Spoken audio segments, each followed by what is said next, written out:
For a written transcript of this meeting, or if you need reasonable accommodations, including this communication in an alternative format due to disability, please contact the Clerk to the Commission's office at 404-612-8232.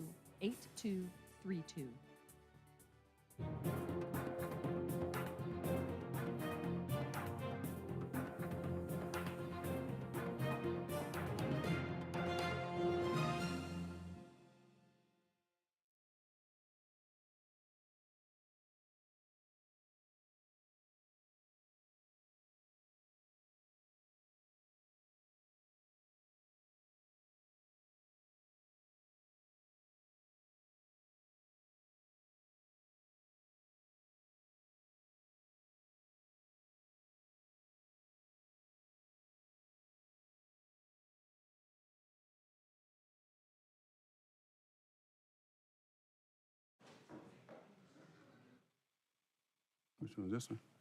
All right, good morning, everyone, and welcome to the August 2nd regular meeting of the Fulton County Board of Commissioners. It is exactly 10 o'clock a.m. Madam Clerk, please call the roll.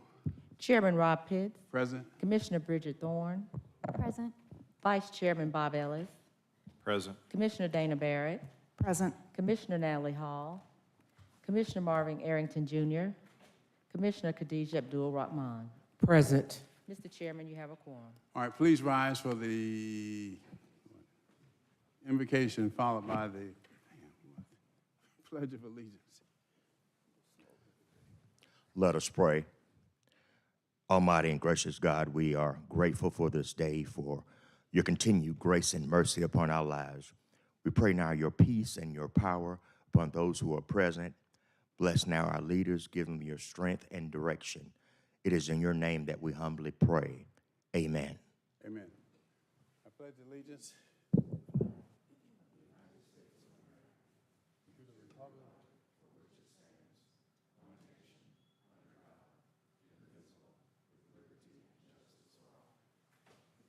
right, continue, Madam Clerk.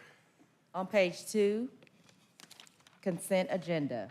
230472, adoption of the consent agenda. All matters listed on the consent agenda are considered routine by the County Commission and will be enacted by one motion. No separate discussion will take place on these items. If discussion of any consent agenda item is desired, the item will be moved to the regular meeting agenda for separate consideration. All right, motion to approve by Commissioner Thorne, seconded by Commissioner Barrett. Commissioner Abdul Rahman, you have the floor. Chairman, I wanted to hold item 23-0513. What page, Commissioner?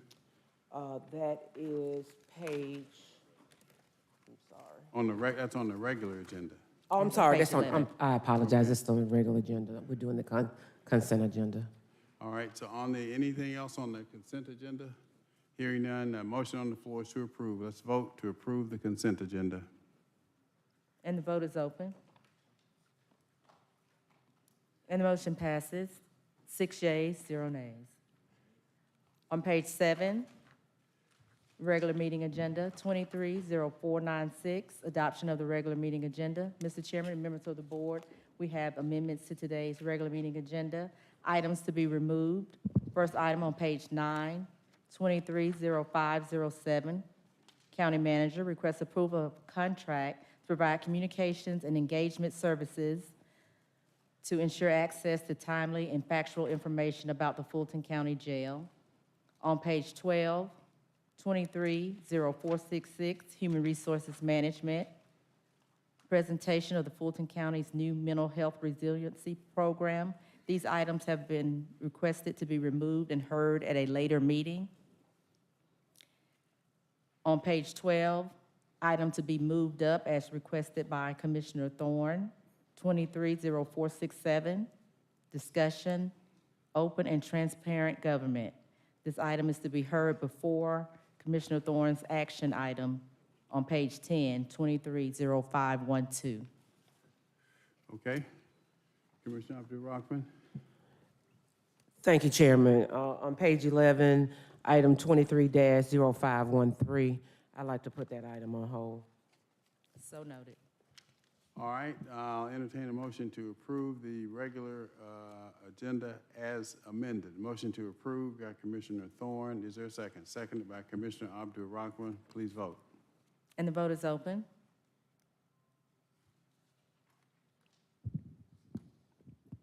And the motion passes, 5 yeas, 0 nays. 230497, ratification of minutes, recess meeting minutes, June 21st, regular meeting post-agenda minutes, July 12th, and special call meeting post-agenda minutes, July 12th, 2023. All right, motion to approve by Commissioner Abdul-Rahman, seconded by Commissioner Thorne. Any questions or comments? Not? Let's vote, please. And the vote is open.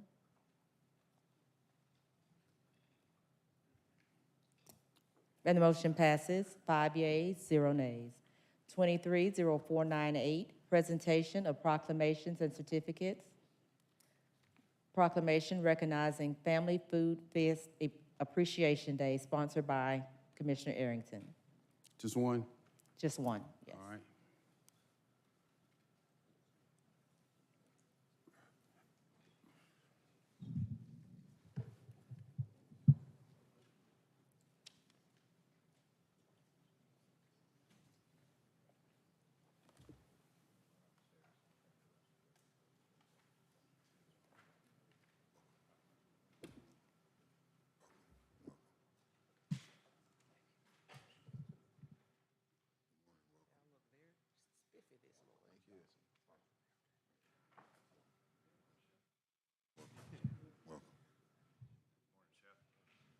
Good morning.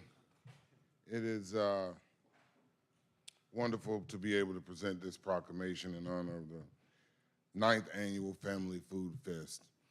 The proclamation reads as follows: whereas the 9th Annual Family Food Fest event is a Father's Day celebration presented by Atlanta Culinary Charities that has occurred for more than 20 years in Atlanta, honoring dads and men who serve as father figures and who give back to their communities and their families. And whereas Atlanta Culinary Charities is a 501c3 nonprofit organization and produces Family Food Fest Atlanta annually. The community partner for this year is the Frank Ski Kids Foundation, the same community partner more than 20 years ago. And whereas the Atlanta Culinary Charities has a mission of training at-risk youth in culinary and life skills and introducing young people to careers in culinary art and the art of caricature drawing, balloon design, and face painting. And whereas samples of various foods and dishes are offered to guests from well-known chefs, cooks, caterers, and restaurants with one all-you-can-eat admission ticket, in addition to the cuisine, family activities, live entertainment, chef demonstrations, and a health zone are all included in the schedule of events. And whereas the Fulton County Commission has supported this Father's Day celebration for many years, and among the honorary chairs has celebrated this celebration for many years, now therefore be it resolved that the Fulton County Board of Commissioners recognizes Family Food Fest for celebrating fathers in the Atlanta community and does hereby proclaim Sunday, June 18th, 2023 as Family Food Fest Appreciation Day in Fulton County. Thank you all so much.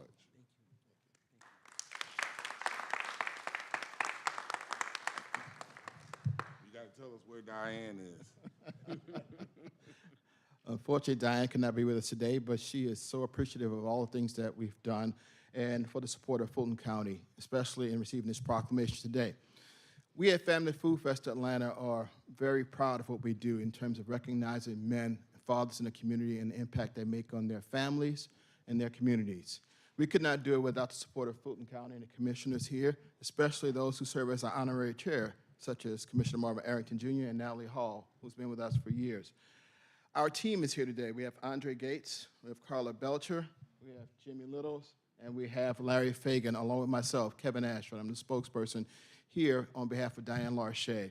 And as a team, we are truly grateful for all the support that the public comes out and provides for us, because without you, we could not make this possible or support the missions that we do for our charitable organizations. I will say this, In addition to the public, we have sponsors who make this possible, and I want to acknowledge them. We have WSB Family to Family Project, Georgia Natural Gas, Amazon, the Black Greek Letter Consortium, Atlanta Hartsfield Jackson International Airport, AARP, to name so many that have come out to support us. And again, thank you very much for everything you've done. And we received this proudly, and we look forward to you coming out and supporting us in future years. Thank you very much.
All right, Madam Clerk, continue.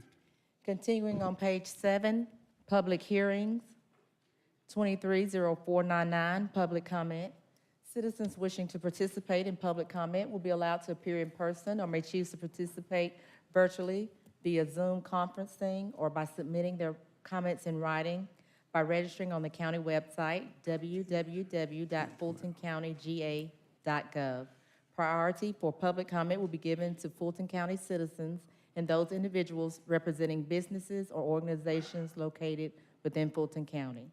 Speakers will be granted up to 2 minutes each. The public will not be allowed to yield or donate time to other speakers.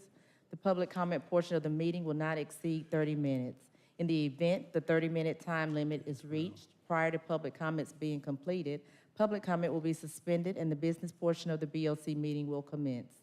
Public comment will resume at the end of the meeting. Mr. Chairman and members of the board, we will start with speakers here in Assembly Hall. We have received 7 speaker cards. Would the 7 speakers please come forward? Maria Guardio, Pamela Eckert, Mike Russell, Karen Dade, Brother Anthony Muhammad, Julie Allen, and Victoria Sylvia.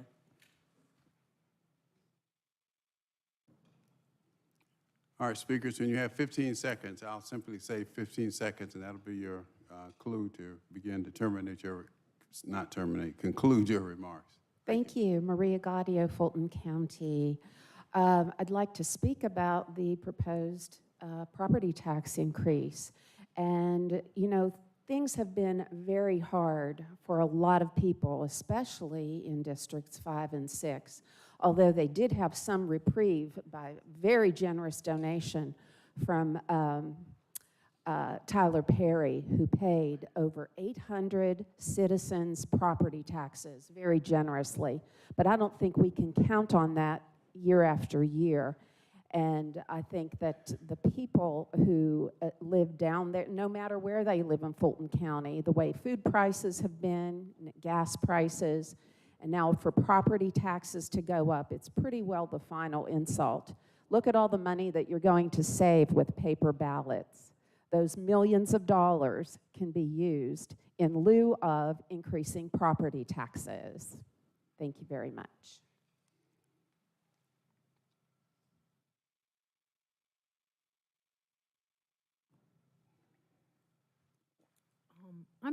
I'm Pamela Eckhart. I live in Roswell, Georgia. I'm here to speak about every decision that you make, every single one. The Lord looked down from heaven upon the children of men to see if there were any that did seek God. They are all together become filthy. There is none that doeth good, no, not one. Have all the workers of iniquity no knowledge, who eat up my people like bread and call not upon the Lord? There were they in great fear, for God is in the generation of the righteous. God sees everything, everything. He sees every decision and he hears every word spoken and he keeps records.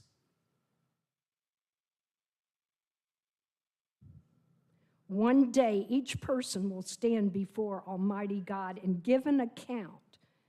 He knows every intent and thought of every heart. Every day, we and you have a chance to make right and good decisions for all people, even the weak and destitute. You have a chance, a decision to make. We are watching, but more important, God is watching, and your decisions will be recorded for a later time. 15 seconds, Make a ma'am. decision you will be proud of on that day.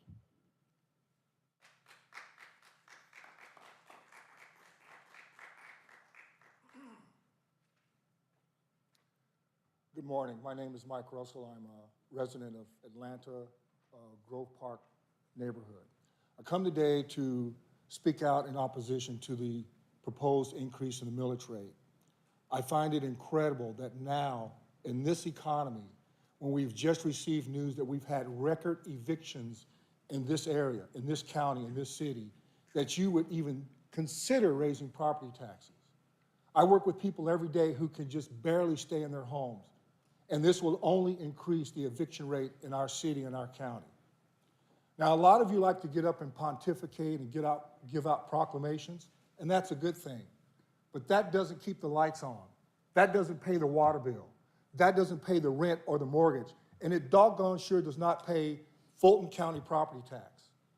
Those proclamations are nice to have, but having shelter in a home is a must-have. And if you raise property taxes, it will 100% increase everyone's rent and mortgage.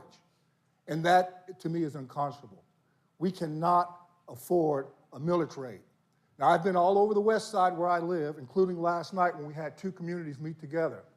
And I've talked to people young and old, and nobody thinks this is a good idea, not one person. But they gave me a message to bring to you today, a very clear message in plain English. If you vote to increase our taxes, we're going to vote you out of office. If you vote to increase our taxes, we're going to vote you out of office. Now, I know some of you here don't believe that manure stinks, and I can show you a lot better than I can tell you. The folks in this county 15 seconds. cannot afford an increase in their taxes, and you need to table this and come up with a different solution, like taxing commercial properties at the actual rate.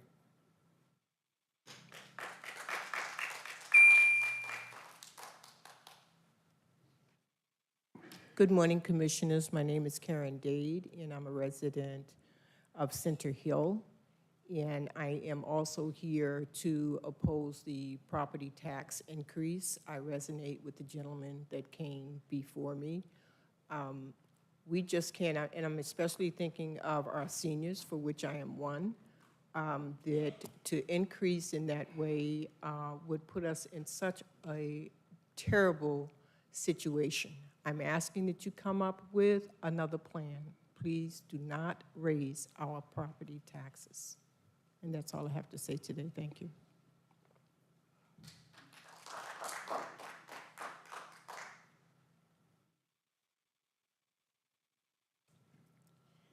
Good morning, Commissioners. My name is Julie Allen, and I'm very thankful for each one of you, particularly Commissioner Barrett, that you serve our constituents here in District 3 so faithfully.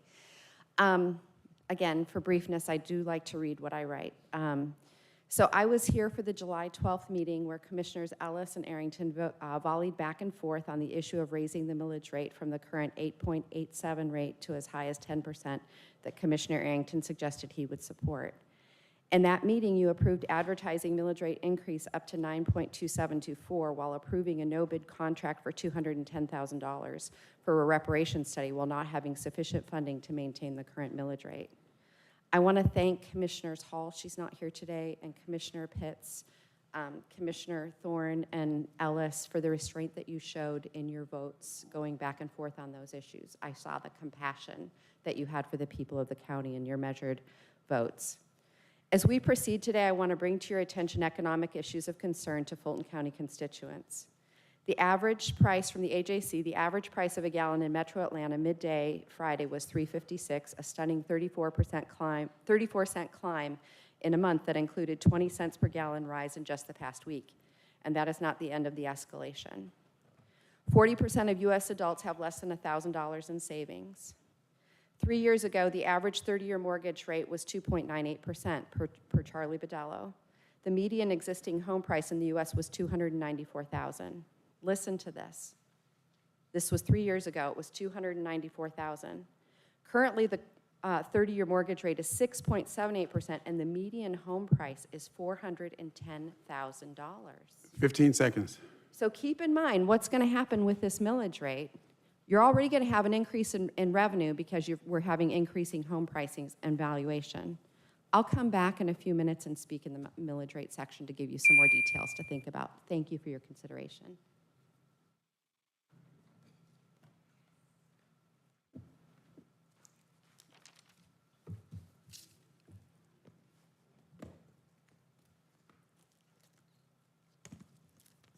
I am that I am, a Negus, king of kings, dark matter, anti-matter, soul for spiritual, masculine energy, and I'm here today to say my condolences again, Mr. Martin, love your father, and to you members of this commission. We need to recognize the mistreatment of the dark matter, anti-matter brothers and sisters in the Fulton County Jail. It's unfair. It's unfair for Atlanta to have allowed us to have an opportunity to take that facility and use it to try to have a community work program, Ms. Keisha Bottom said, but never using Atlanta to hire some of your persons that you have control in Fulton County Jail. But you, the management, need to find the allocation of resources. Ms. D.A. Willis, concerned about Mr. Trump, you are taking my tax money over 350% since I bought the house in NPUP. But why is I'm speaking about that? The majority of people in this city, as you know, Mr. Pitts, Mr. Marvin, and you, Ms. Khadijah, and all you other members of this commission, are dark matter people. They're suffering on the street. You see them by the hundreds, all over the metropolitan Atlanta area. Why is it that we can't love them like we say we love the God you say you represent?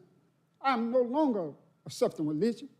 In your scripture from Genesis to Revelation, not one person, not one human being was born from a woman womb canal in those allegories, but you are spiritual. We are soulful and spiritual. So we are connecting back to the ancestors. The woman feminine energy is what this bow tie represents. 15 seconds. And I want you to know we got to come back and recognize the woman, but she got to return to her duty as mama of the cosmos say, I got your back. And the daughter's supposed to represent the emotion, energy in motion. And we men are supposed to do what? Support her. Well, thank you. I didn't greet you. Assalamu alaikum.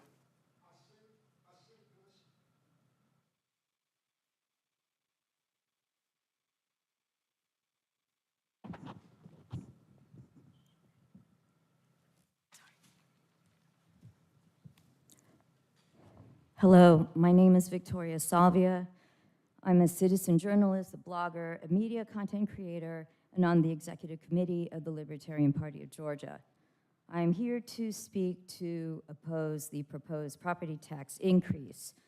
I see that on item number, 23-0502, it looks like you're looking to request an approval of a resolution of the Fulton County Board of Commissioners establishing a reserve account designated for the jail bridging plan and replacement jail construction costs using overruns above the $636.4 million expected to be generated from a 96% collection rate of current year property taxes. So okay, first of all, $636 million to go. I'm just wondering, why do you need even more money than that? So the implications, clarifications, we need to know. Where exactly is this property tax money going? Is it going to go for a building of another prison? Why do we need another prison? Are you expecting a bunch of criminals coming? This kind of coincides along with Cop City being built for $60 million. Are we going to have a surge of crime, or is this being built for the infrastructure of perhaps domestic terrorists, quote unquote, who go against the narrative going down the road? In addition to that, if this were to be unavoidable, that you're going to raise our property taxes, which of course it's avoidable, you're going to be voting on it, with an estimated 10,000 homeless per year being buried, including infants being abandoned per year, I think that there's better 15 uses. seconds. I think that there's better uses of our raised property taxes than to go towards another jail and another prison. Thank you. Mr. Chairman, members of the board, we have 5 speakers on Zoom and 2 emailed in comments. Good morning, Commissioners. The first person to speak is Ben Howard.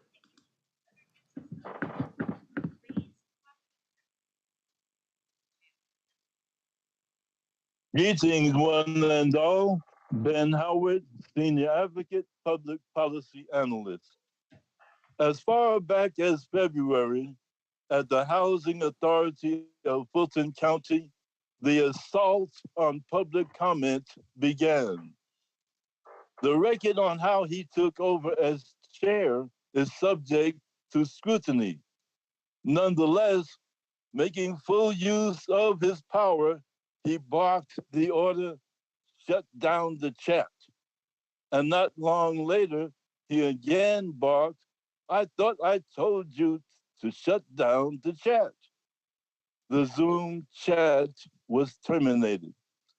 The next step in shuttering that authority from public view was to eliminate Zoom altogether. Residents and concerned citizens wishing to make public comment at meetings of the Housing Authority of Fulton County must now hit the highways and travel to 4273 Wendell Drive Southwest, zip code 30336. Oh, freedom of expression, wherefore art thou? Not at the Housing Authority of Fulton County, that's for sure. Stay tuned. The next person to speak is Karika Wade.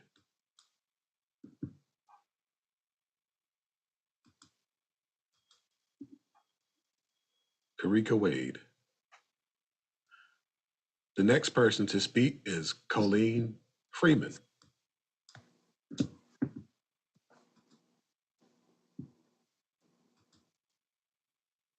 Colleen Freeman. The next person to speak is George Freeman. George Freeman. And the last person is Shamika Crouch.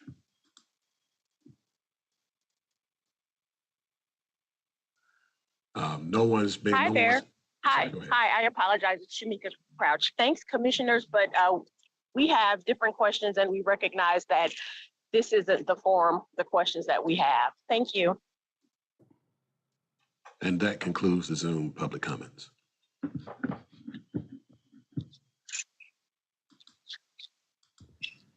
The first email comment is from Kelvin Muldowney. Kelvin Muldowney, District 2 resident. I'm sure you will all agree that most of your constituents are facing tough economic times. Inflation is at a 40-year high. Housing for many has become unaffordable. Gasoline prices are again on the rise. This is hardly the time to raise the millage rate. Due to this inflation, the value of the tax digest value has increased handsomely. To put a millage increase on top of all of this would be an undue hardship for many Fulton residents. A glance of today's agenda reveals many requests that read, request for approval to increase spending authority. In these tough times, Fulton needs to become more efficient in delivering essential services. Commissioner Arrington, you said it yourself quite well in January of this year. We have more than enough money. That was the case then and is probably the case of reality now. Fulton needs to do what most of Americans do in tough economic times, cut back spending and become more efficient with what is coming in. The next comment is from Lee Wilder. I am wondering if the Fulton County Commissioners have the final say in tax breaks. The AJC reports that the Development Authority has given tentative approval to $11 million tax break for Cerebine. This is a community of rich folks developed by rich folks. The planned hotel and aging in place residents will only benefit rich folks. Please do not award tax breaks unless a broad range of citizens will benefit. This concludes the email comments. No further speakers. All right. Thank you very much. Continue, Madam Clerk. On page 8, 230500, Finance, Fiscal Year 2023 General Fund Millage Rate Public Hearing. And we have received 2 speaker cards here. Two speakers? Yes. All right. I'll open the public hearing on the 2023 General Fund millage rate at this time. We have Brother Anthony Muhammad and Julie Allen. Please come down. Let the record reflect there are 2 speakers. Yes, my name is Anthony, Brother Anthony Muhammad, N-E, E with a high vowel sound. My mama would appreciate that. I want to make this perfectly clear that, as I said a moment ago, we have the majority of citizens in this city, members of that commission, and I noticed that the majority of members of you all, and I know they are good Caucasians, could support not to increase the millage rate. But now I want to say that again, because I watched the city of Atlanta. And the city of Atlanta had over 500 people that spoke for Cobb City not to be built. And most of them were young Caucasians. And I want to thank their families and thank them. Because I was met yesterday to make sure I signed up to get it on the vote. But I want to let you know, we the majority of people of the city, Mr. Pierce, and you members of the darker hue, why is it that we have to come down here and beg here in the 21st century? When you see your peoples on the street, you got this Carter G. Woodson during the 20s, 1920s, W. Du Bois. They both was under the Rockefeller Foundation. Rockefeller said, I'll pay you money as long as you don't tell them the truth, the miseducation of the Negro. And here in the 21st century, we're going through that again. You got Sorcerer, got Miss D.A., Miss Fannie Willis, the brother in New York, D.A. going at Mr. Trump. What has Mr. Trump got to do with us not having access to resources? Before he was a president, we didn't get nothing from the Democratic Party but a show. That's what Martin Luther King did what in 1968. Said, I may not get there with you, but I seen the mountaintop. But what he said in 1967. 15 seconds. He said in 67, I'm going to get the check, y'all, because I find out that they have did us wrong. I may have been taking y'all in a burning house. So I said today, are we going to be in a burning house, Mr. Pitt, or are you going to do right by your people? I greet you again. Assalamu alaikum.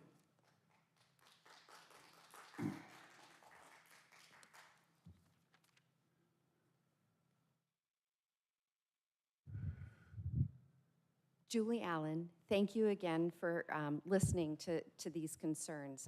I'll try to be quick here reading these statistics. A recent report from the National Association of Realtors highlights the alarming state of the U.S. housing market, where more than 75% of homes available are beyond the reach of middle-class buyers. Elevated mortgage rates have exacerbated the problem, resulting in a shortage of around 320,000 homes priced at below $256,000. The maximum affordable price for a middle-income buyer earning up to $75,000. In April, out of the 1.1 million listings on the market, middle-income buyers could only afford approximately 23% of them. This is a substantial decline compared to 5 years ago, when around 50% of all listings were considered affordable for this group.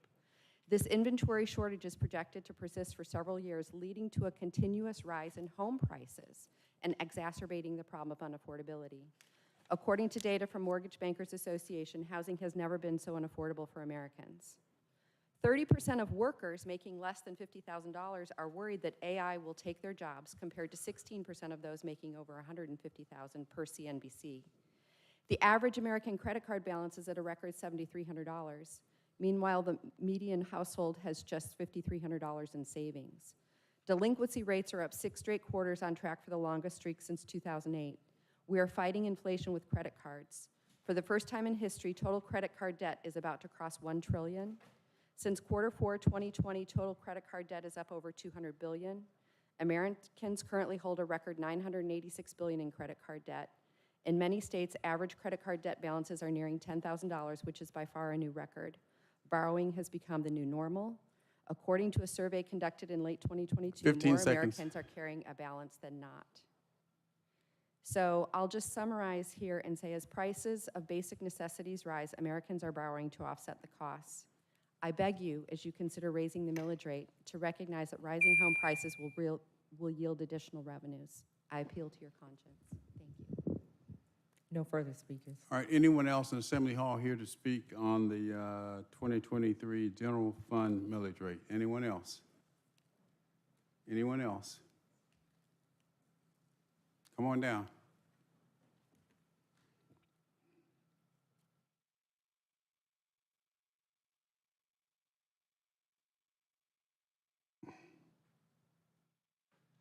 I just want to emphasize again how impactful this is on the people in the neighborhood where I live. When I go home today, I'm going to work with the lady to try to keep her in her apartment. Last week, I worked with a lady.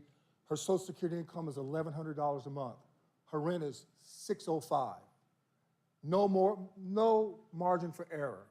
And if you raise the millage rate, her rent's going to go up, and thousands like her, and she's potentially going to be on the street. We have record evictions, and you want to raise the millage rate, but you won't consider assessing commercial properties that are worth hundreds of millions of dollars and tax them the way you tax us. Why is that not on your agenda? This makes no sense. Absolutely does not. So I ask you again, go back, look at our budget, prioritize, and look at a different way to raise revenue, because people are going to be on the street. They are already on the street, and we cannot do this in Fulton County. You know, our legacy is also at stake. We're the home, the cradle of the nonviolent civil rights movement. Are we doing justice by the least among us by raising the property tax? I say not. But I am not here to threaten you that we're going to vote you out of office. I'm here to tell you that's going to be the reality, because we cannot afford this. We need good governance, and we expect for you to deliver it. So again, this is not a political issue. This is a people issue, and we need you to do better and come up with different solutions rather than those will result in people, families, children being on the street. Thank you, Mr. Chairman. I yield back the balance of my time. All right, anyone else? Anyone else? All right, that will conclude the public hearing. Continue, Madam Clerk. Let the record reflect that there were 3 speakers for the public hearing. Continuing on page 8, County Manager's items under Open and Responsible Government, 230501, Finance, request approval of August 2nd, 2023 budget soundings. Madam CFO.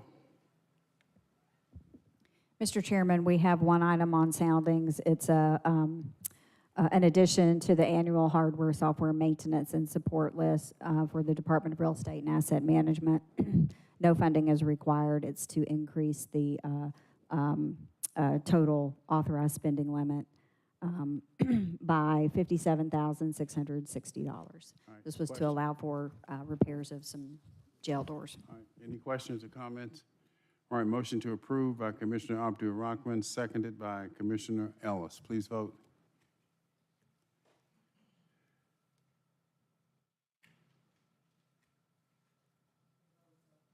And the motion passes, 6 yeas, 0 nays. 230502, request approval of resolution establishing a reserve account designated for the jail bridging plan and replacement jail construction costs using overruns above the $636.4 million expected to be generated from a 96% collection rate for current year property taxes and for other purposes. All right, Vice Chair Ellis.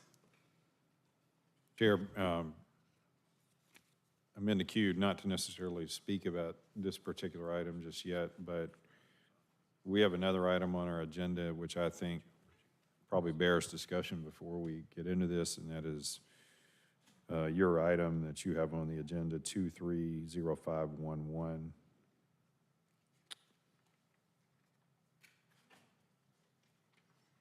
Which is approval resolution to approve the consensus decision at our special called meeting on July 12th.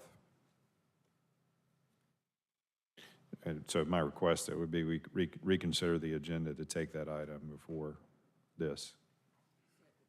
All right, any objections? Have properly moved and seconded. Any objections? I mean, I have a question. Go ahead. I'm just curious why you feel this one needs to come first. So we clear about what we want to do and, you know, have a meaningful discussion. And the second one is this what we're looking to do? And the second, and the follow-on item, which is the one that was previously sounded, gets at, you know, a potential means to finance it. So if we don't know what we're going to do, I don't know why we talk about how we're going to finance it. So if we don't have agreement on that, then I don't know why we're talking about how we're going to finance it. All right, let's vote on this. You have a motion by Vice Chair Ellis, seconded by Commissioner Abdul-Rahman to take the other matter before this one. Let's vote on that, please, and move up the other item. Okay, and the vote is open to reconsider the agenda.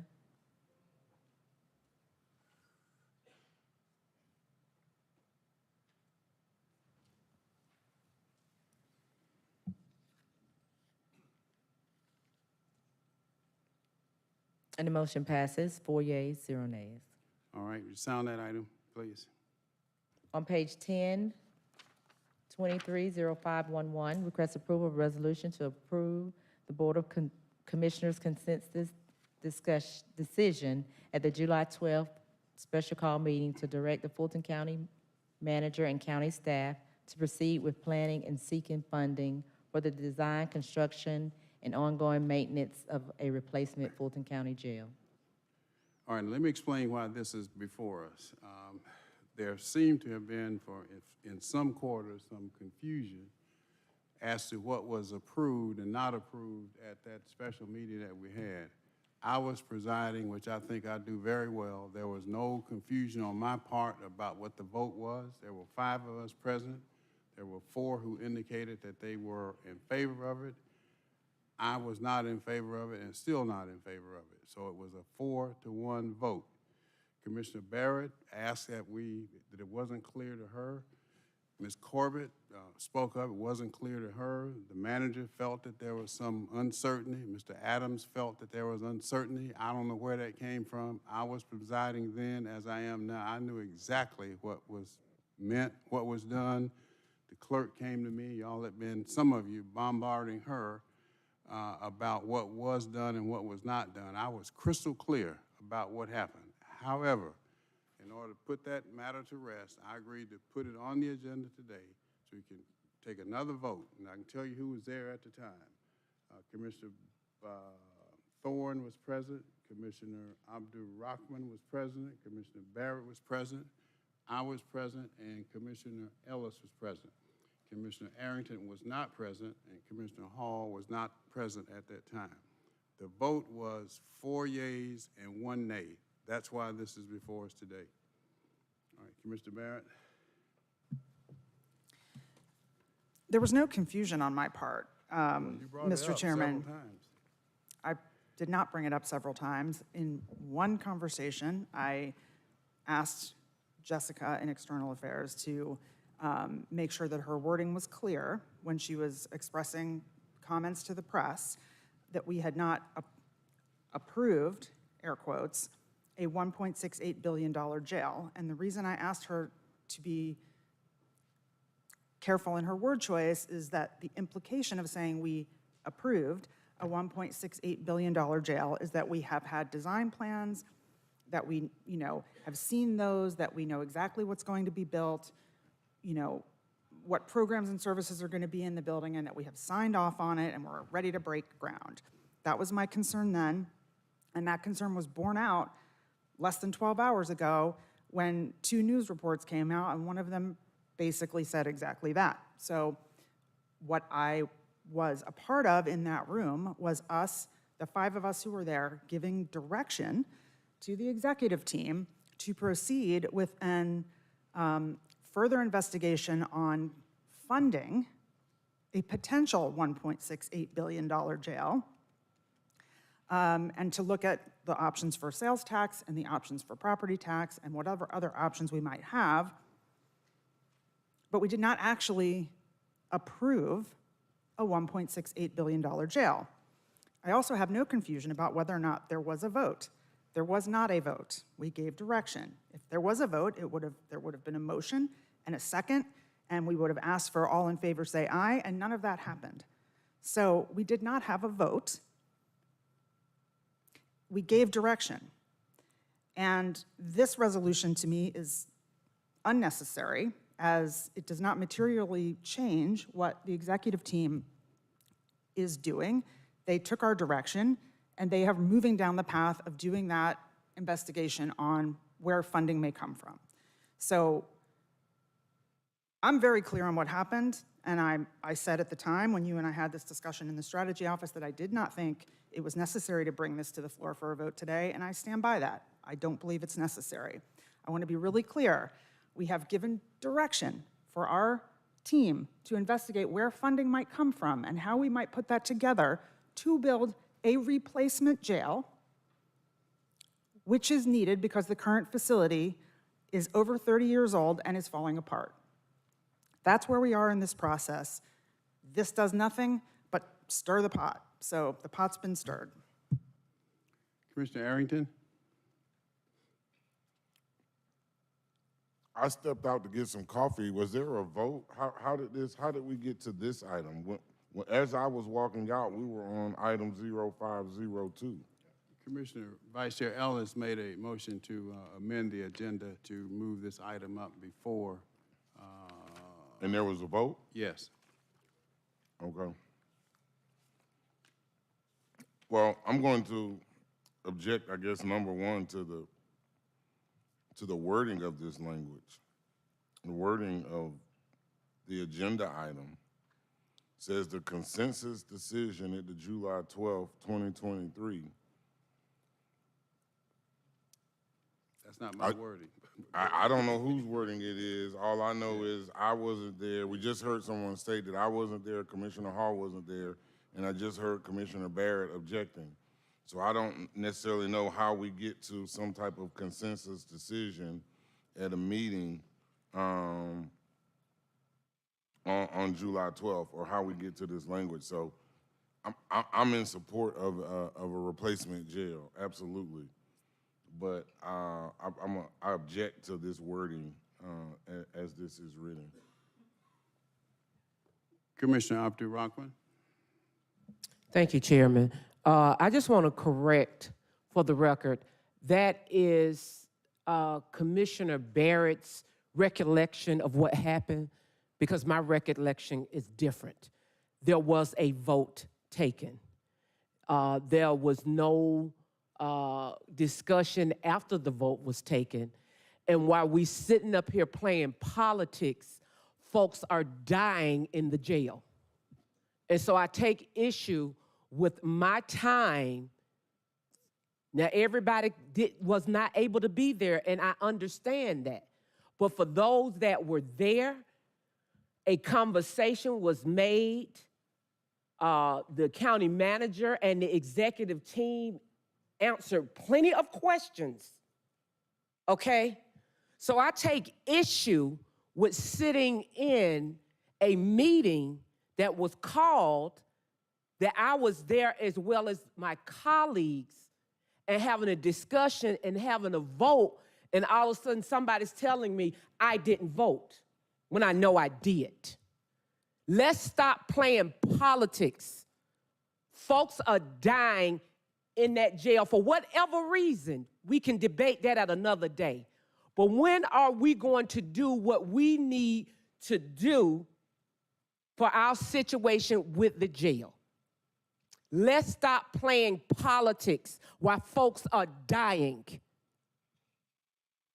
Now, Chairman, I don't mean to go off, but this is ridiculous that people want to be on the news and they want to ping pong back and forth when they know good and well a vote was taken. We had an executive team there that answered plenty of questions. Questions were asked, money was shown, we can do this, we can do that, and I was crystal clear on the purpose of me and others being at that meeting. Now, all of a sudden, it didn't happen. It didn't go that way. Let's stop playing politics. I ask that we move on. We voted up or voted down, but meanwhile, while we sitting up playing politics, by the way, with taxpayers' money, people are dying. So I would just humbly ask that we stop doing that. We stop playing politics with folks' lives. We got an executive team, we got a county manager that I have full faith in, that when he sits in a meeting after the Board of Commissioners meeting, and your executive staff sits in that meeting after a Board of Commissioners meeting, that we do not waste their time. That is a slap in the face for us to have a meeting, vote, get all the information, all the questions, and now, oh, we didn't take a vote. Let's stop playing politics.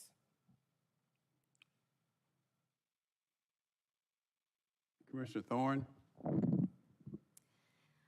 I was under the assumption that we did take a vote. I guess it wasn't very formal. But I'm kind of confused because we were going back and forth between a $1.5 billion and a $2 billion expenditure. Personally, Eileen, I know we need a new jail, but I think the burden on the taxpayers is going to be horrific if we had gone with the $2 billion jail.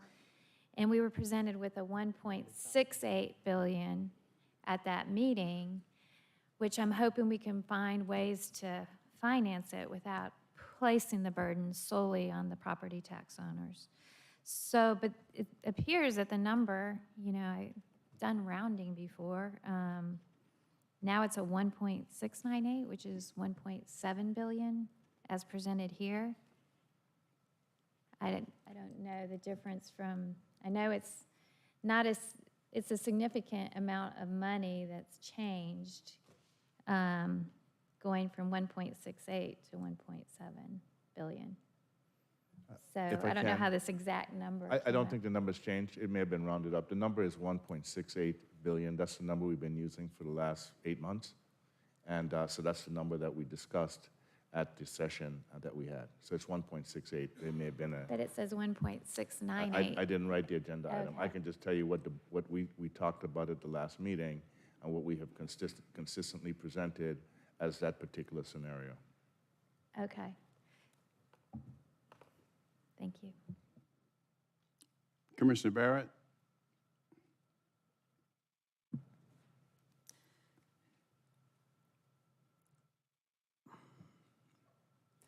You know, I think it's real interesting when people who live in glass houses choose to throw stones.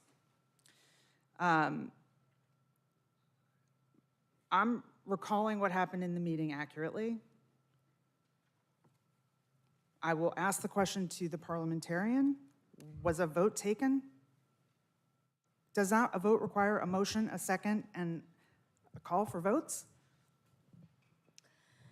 It is my recollection, and the minutes of the proceedings that were taken by the clerk are also consistent with that, that there was an informal, I don't think it was a formal vote in the way that you do in these open meetings, but there was an informal discussion and polling, if you will, and therefore there was a clear consensus established that that was the direction the county manager's office was to take in pursuing and further researching the options that were discussed. Right, and I don't disagree with that. Thank you, Madam County Attorney. I agree. We had a discussion, we came to a consensus, and we gave direction to the executive team. I stand by that consensus. I stand by the direction that was given. There was not a vote because we don't need a vote to give direction to the executive team. We often sit in this room and give direction to the executive team without taking a vote. So I stand by what I said. I stand by the wording that is in this very resolution, that there was a consensus and direction given. So to tell me that I'm not recollecting what happened in the room is just patently false. I recollect exactly what happened in the room. I don't think this is necessary because it is not necessary for us to have a resolution to give direction. My concern about this resolution was that it was going to send the wrong message to the public, which it has already done. I'm fine with moving on and having a vote yes or no, but that's the way this came out. I am 1,000,000% not playing politics. What I am trying to do is make sure that we are clearly messaging the public on what is happening. Vice Chair Ellis.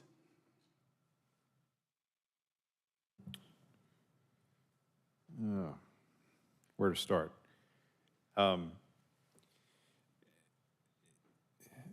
Just that whether that number is 1.698 or 1.685 or 1.5 or 2 billion, doesn't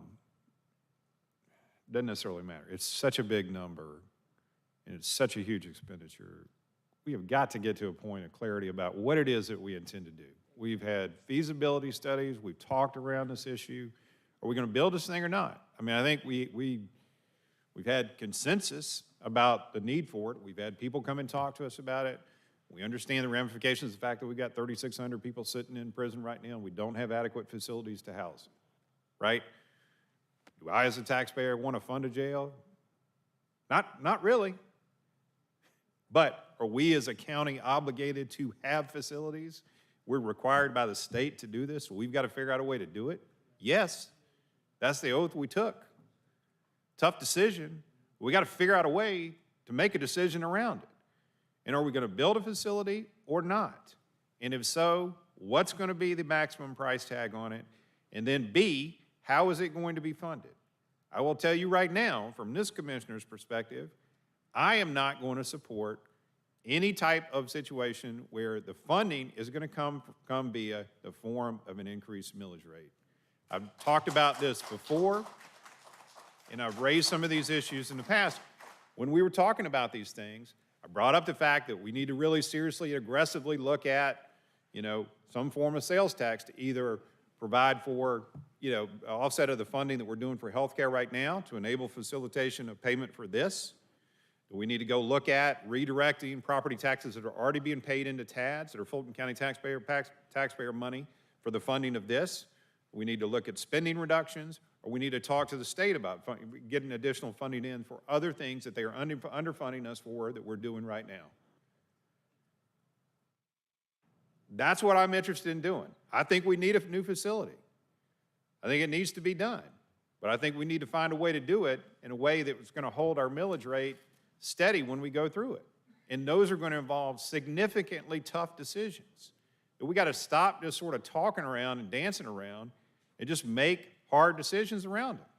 And if we're not prepared to make those hard decisions, and there are 4 of you that want to vote to increase the millage rate, that's how you're going to fund it, then go ahead. Let's go ahead and make that statement and do it, and then, let the public respond to it.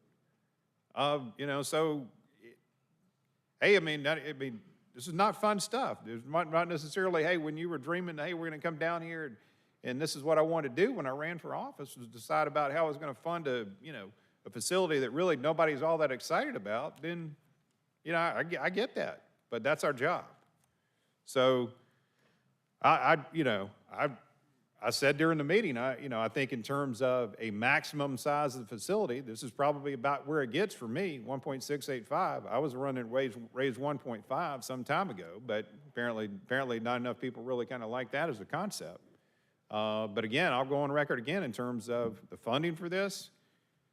I'm not going to be supporting, an increased millage rate to be the source of funding for this. It needs to take place. And it needs to be funded by us aggressively looking at some combination of the factors that I just outlined. In addition to that, I'll say this. We've got to have accountability from our court system. It's ridiculous the amount of money that we have added in to funding the court system and to funding the justice system as a whole. Some of that has clearly been necessary, but the results aren't there. We've got, and while we've added this additional funding in for what we thought were going to be a reduction in the jail population, a reduction in our court backlog, which we started to see last year, but we have seen significantly diminished results this year. And instead, we see things like this grand spectacle of a RICO trial where we've spent 7 months picking a jury, while the court system has been sat down and just slowed, while we got something like 472 murderers sitting in jail. And no telling how many others that are sitting out not in jail. While we've got additional funding that's provided to the sheriff. Well, he's gone out and established other law enforcement units that aren't required. Motorcycle units. I got a document the other day in the mail. It was a 30-page glossy 4-color document sent to me by another elected official in the court system, probably funded with Fulton County money. Damn it, I'm tired of funding additional funds into this justice system and seeing the results that we get. We got to walk and chew gum at the same time. We have to have a facility, it has to be adequate, and we have to have results from our court system. And we got to do the other stuff that we've got to do, and we got to do it cost effectively. I'm prepared to make all those tough decisions around it, and we need to have more aggressive decisions around other sources of revenue to do these things. And I'll mind, sales tax repositioning, TAD repositioning, these are all taxpayer money. Nobody holds total control of those things or should have total control or has ownership of those things or that they're barred for ever discussion about just because that they're in place right now. So I'm prepared to kind of move forward with this under the conditions that, kind of as I'm voting for it. This is what I'm intending to do to figure out a way to finance it. But we got to make a call and move on and then start really get serious about how we're planning this stuff out. Commissioner Arrington?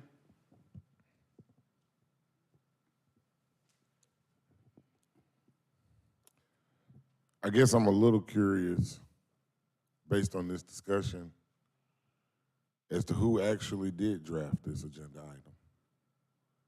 How did we get from 1.68 to 1.698?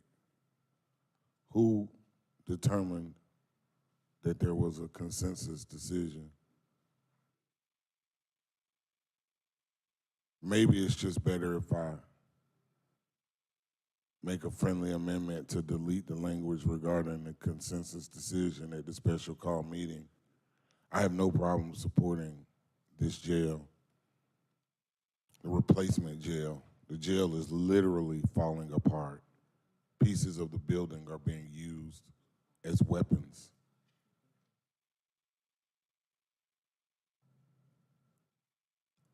Commissioner Ellis is right. We need to look at sales tax for funding this and any and all other potential revenue sources. I don't want to just limit it to sales tax, but certainly we should use sales tax and try to limit as much as possible. I don't know that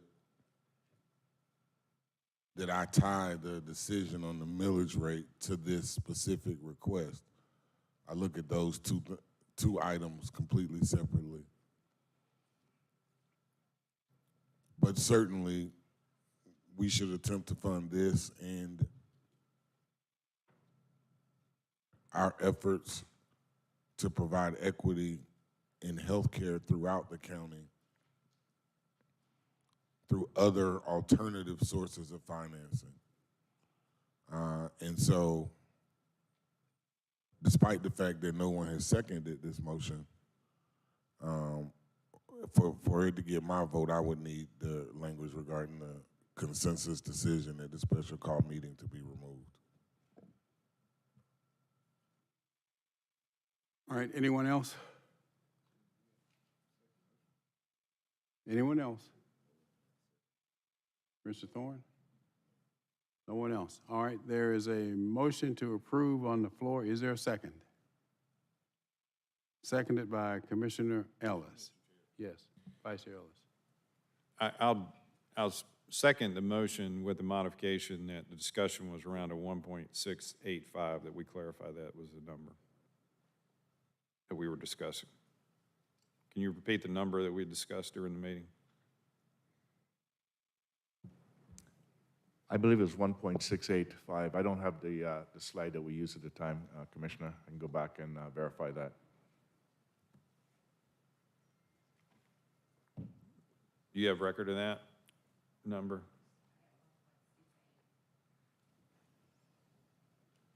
Okay, then 1.68. Is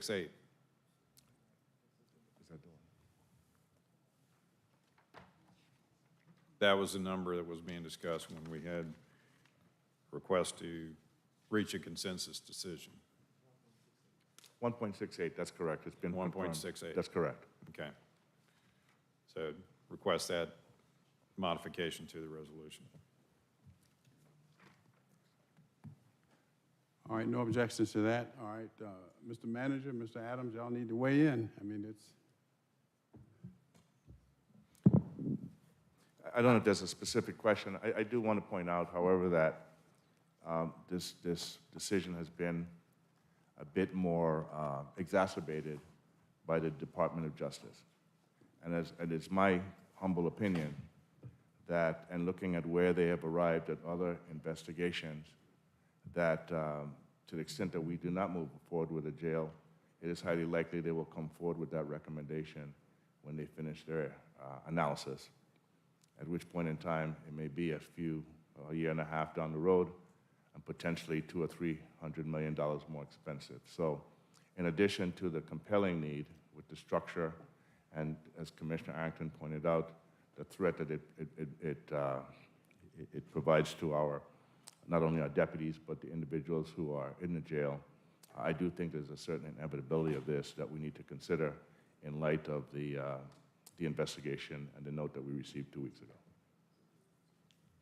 I guess the only thing I would add is I think you're more in violent agreement than not. The whole process is meant to present options, keep narrowing the options, but keep moving forward. So if you think about where you have been, we've had a range of options from 1.5 to, when we did the refurbishment, costed that out, of 2.45.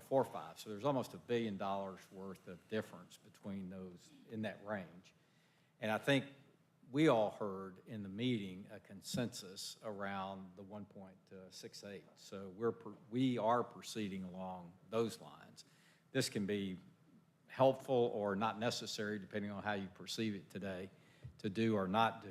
I think getting the direction from you, which is what those sessions are meant to do, and give you ample time to really discuss, hear the underlying assumptions, and really, again, try to find consensus. I believe that we did that. In the interim, we have met with both folks that have some insight on sales taxes from another consulting firm or lobbying firm where it's being done over in Augusta. Some encouraging information coming out of that. We've also met with ACCG and gotten some, I think, good information from them. But again, that's again, a very challenging path to go down, but certainly one that's very worthwhile. We probably will come back with we're going to meet with our lobbyist team and I think come back with some recommendations on, do they feel like that they are the team to try to lead for all alternative revenue sources? I don't think that they will, so we may need some additional expertise in that. And of course, all of the work to begin the design and get it more finalized into a more final format continues on. But I do believe it's helpful to continue to narrow these options, which is what you have done. So independent of whether you take this vote, don't take this vote, approve it or not, we believe that you've given us enough direction, helpful direction, to continue along this path. All right, Vice Chair Ellis. No, I'll just say this. I mean, to that. I mean, if this is what we believe, put your vote behind it. I mean, we have all these discussions, and we have people up here, and they want to advocate for, a bunch of increased spending on one hand and frivolous stuff and put it on the agenda, seek to get it passed, and then on the other hand, they don't want to deal with what that entails in terms of the meaning for it for financing of it. So, and we've had too many discussions where you've heard the management team said, oh, we've heard consensus around stuff. Then you go down the path, and then people come back who were clearly, providing that consensus, and then feigning like ignorance about the subject. Here we are. Do we want to do it? If so, what's the max amount? Give them direction. Vote it up or down. I mean, enough of this sort of, you think you've got consensus. We need to tell you what we want to do and put our vote behind it.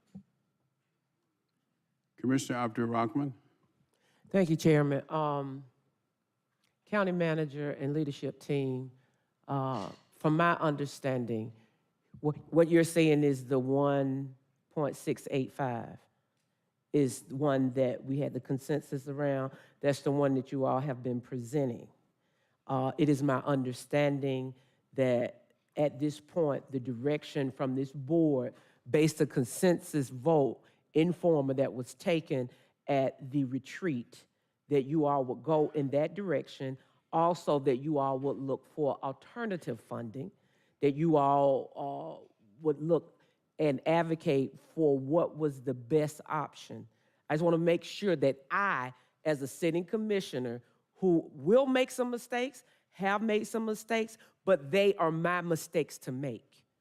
Because when you sit in this chair, you're not going to be all the way right, and you're not going to be all the way wrong.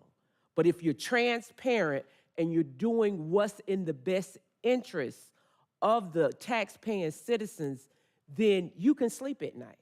So I want to make sure what I understood at the retreat of what I just said is the direction that you all are going in. Yes, ma'am. And I don't disagree with what Vice Chair Ellis said. I think it would be helpful if all of you took a. Oh, I agree with Vice Chair Ellis. But we left with the direction that I explained. Exactly. Yes, ma'am. Thank you. Commissioner Arrington.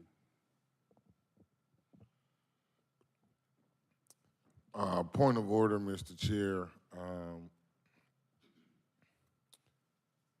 I believe that I heard 2 requests for friendly amendments. I do not remember either request for friendly amendment being accepted. Commissioner Ellis's second was contingent upon 1.68, and Commissioner from District 6 just asked was the number 1.685, and staff said yes. So I don't believe that there currently is a second, unless and until there has been an amendment, the friendly amendment was accepted. And prior to that friendly amendment was my friendly amendment.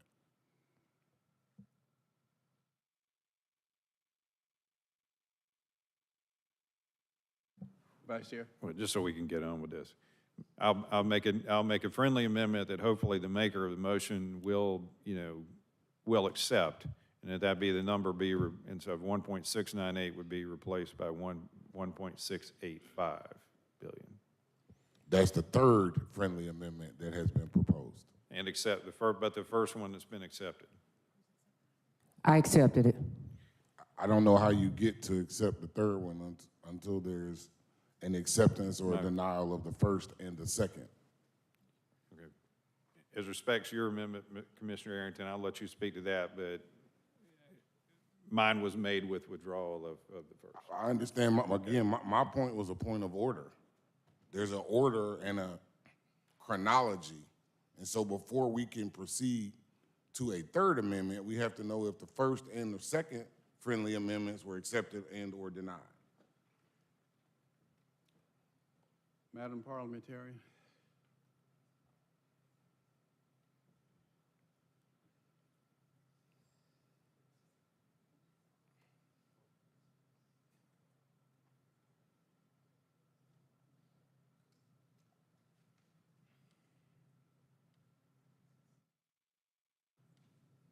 Commissioner Arrington, while they were discussing, would you repeat what yours was? My friendly amendment was to remove the language regarding the consensus decision at the July 12th, so that it would just read that we are approving the funding at the funding level. I don't have any idea why it would be necessary to state that there was a consensus decision at a previous meeting. I don't know how that affects anything. I don't think it's necessary. My recollection is that Commissioner Arrington is correct in that his motion was made first, so if the board could take up that motion before considering the amendment that is currently on the board. Friendly amendment to the motion, yes. Do you accept that change? What change? I'm sorry, we got so much going on. My request for a friendly amendment was to remove the language regarding the consensus decision at the July 12, 2023 meeting, so that the item would read, request approval of a resolution to approve the county staff to proceed with planning and seeking financing for the design, construction, and ongoing maintenance of a replacement Fulton County Jail. I don't know that I don't understand or have any reason why it would be necessary to say that there was a consensus decision at the July 23rd or July 12th meeting. I don't think it's necessary to vote on the amount of money to talk about something that was done. I wasn't present at that special call meeting.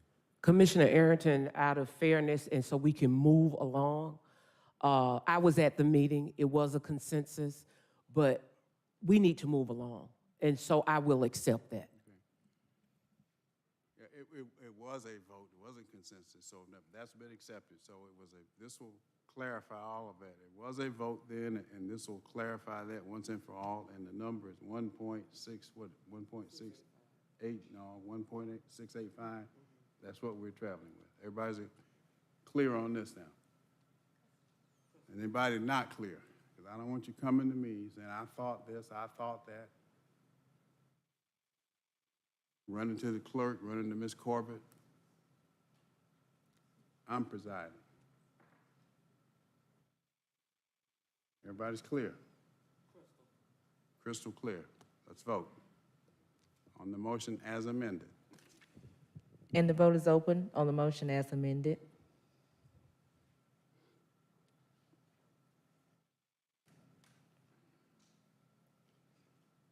And the motion passes, 5 yeas, 1 nay. Next item. Back on page 8, 230502, Finance. Request approval of a resolution establishing a reserve account designated for the jail bridging plan and replacement jail construction costs.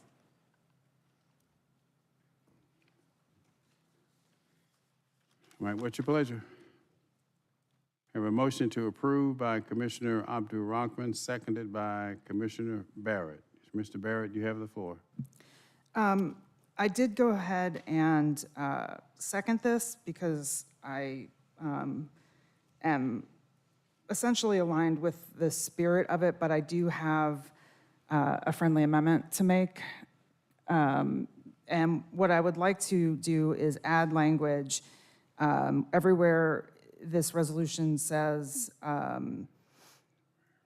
that we are establishing a reserve account designated for the jail bridging plan and replacement jail construction costs, to also add and programs or expenses approved by the board for the purpose of reducing the jail population. I made a comment, I think I've made it several times, but I absolutely made it in the session that we were just referring to, the special call session, that I was comfortable moving forward on a $1.68 billion jail if we made some continued efforts to address the reduction in jail population by looking at all the things that we've talked about many times, from programs that reduce recidivism to putting more towards diversion, And so I've been talking to some folks about the various ways we might do that. I've talked to the county management team about this. I'm not specifying a particular dollar amount or anything like that here, but I want to leave some space open whereby if the right program comes our way, that we agree as a board is going to help reduce the jail population, that we're able to use this reserve to pay for that. So I'd like to add that language, and I guess, do I address that to the friendly amendment request to you? Is that to you, Commissioner? Yeah, it would be to To the mover. Commissioner Abdul Rahman, who made the motion to approve. I would just ask from the county manager, because we have been dealing with this a while, does that make any difference at all? Because at the end of the day, I want you all to be able to do what you all need to do. In lieu of, I don't want to do your job unless I'm going to get your check. So, county manager, if that's not a problem, I'm willing to accept it. No, ma'am, I don't think that's a problem. I'll accept it. Thank you, Commissioner. All right, Vice Chair Ellis? With that amendment, I'm not in favor of this. Look, we just voted to approve build a facility. It's going to cost a significant amount of money. We've got to start putting money aside to be able to fund it. Sooner we do it, the better. And whether those, so I'm not in favor of a millage rate. The increase is going to start this fund. I want to be clear on that. But I'm perfectly fine with, and I think we do need to start a reserve account that will be used explicitly for funding of the facility. As for these other programs and all that sort of stuff, all that stuff sounds nice and well. That's a separate issue. It should be dealt with separately. And in addition to that, we, as a board, prior to some of you coming on this board, have spent a lot of money, invested a lot of time in similar programs, had justice reinvestment councils, et cetera, with programs that have been brought through by the courts, and the results we have gotten have been less than stellar. All right, so if somebody wants to do that and put forth separately those individual programs and vote on them separately, then fine. But establishing a reserve account that's potentially going to serve as a slush fund for somebody's idea of the week, I ain't in support of. So if we want to reposition this to just be a facility building reserve, then I'm willing to listen to it. Anything else is going to be something that's going to be sort of slushed up, forget about it. Point of order, what was the amendment? I asked for a friendly amendment to add that this fund could be used for the jail bridging plan, the construction of a replacement jail, and programs that would specifically reduce jail population, as approved by us. I'm not saying a slush fund. I'm not saying any particular dollar amount. What I'm saying is, and Vice Chair Ellis, this is really directed also, sorry, I'm going to answer two questions at the same time, but this is really directed at, things you've brought up many times about the idea that we should not need a jail this size. So if we, ignore some things we could be doing to help reduce the jail population, I just want to leave the window open for some of those things to be done. And we are going to have to run a very tight ship, especially if you're not willing to raise the millage rate at all. And so, we need to be able to address some of these things, and that's why I'm asking for this. So, Okay. Originally, Commissioner Abdul Rahman accepted your friendly amendment. Now she's advised me that based upon what Commissioner Ellis, Vice Chair Ellis has said, she does not accept it. Can I speak to that, Chairman? Yes. One thing about sitting in this position, you do have to make the hard decisions when it comes to taxpayers' money. And being in year 3, and I have seen this happen. If I have not seen it happen, then I could sit and accept, the friendly amendment. So, Vice Chair, because I have seen this happen, I'm going to have to withdraw my acceptance of that friendly amendment because I think we're at the point where the rubber has to hit the road, and we need to be specific about that money and how it's going to be spent. And if there's any changes, then the county manager and his team, if they deem that there's a change, that they will bring it back forth to us for a vote. But I think it's too broad. That's what I'm getting from you, Vice Chair, in that what could happen, money could be spent and diverted to other things. And I don't want to see that happen. I'm just going to be crystal candid and clear. We have an issue with the jail. We need to be specific about what are we going to do with the issue with the jail. We are under DOJ right now. And so everything we do, we have to do it with the intentionality of making sure that we move in a spirit of doing what's right, but also protecting the Fulton County taxpayers' coffers. So, and here again, Commissioner Barrett, I want you to understand crystal clear where I'm coming from on this. I support, in theory, what you're trying to do, but I don't think it belongs right here in this part. All right, Commissioner Thorne. Vice Chair Ellis and Commissioner Abdurrahman, I agree with both your stances. I believe programming, if there was programming that was effective, that we knew, and we would find money somewhere for that, but it doesn't need to be taken out of this. We have to start saving money for a huge capital expenditure that's going to burden the entire county in a very tough economic times. So I might want to offer an amendment, like, why are we capping it at 40 million? If we find other money, can we put additional funds in there, or is there a way of not capping it?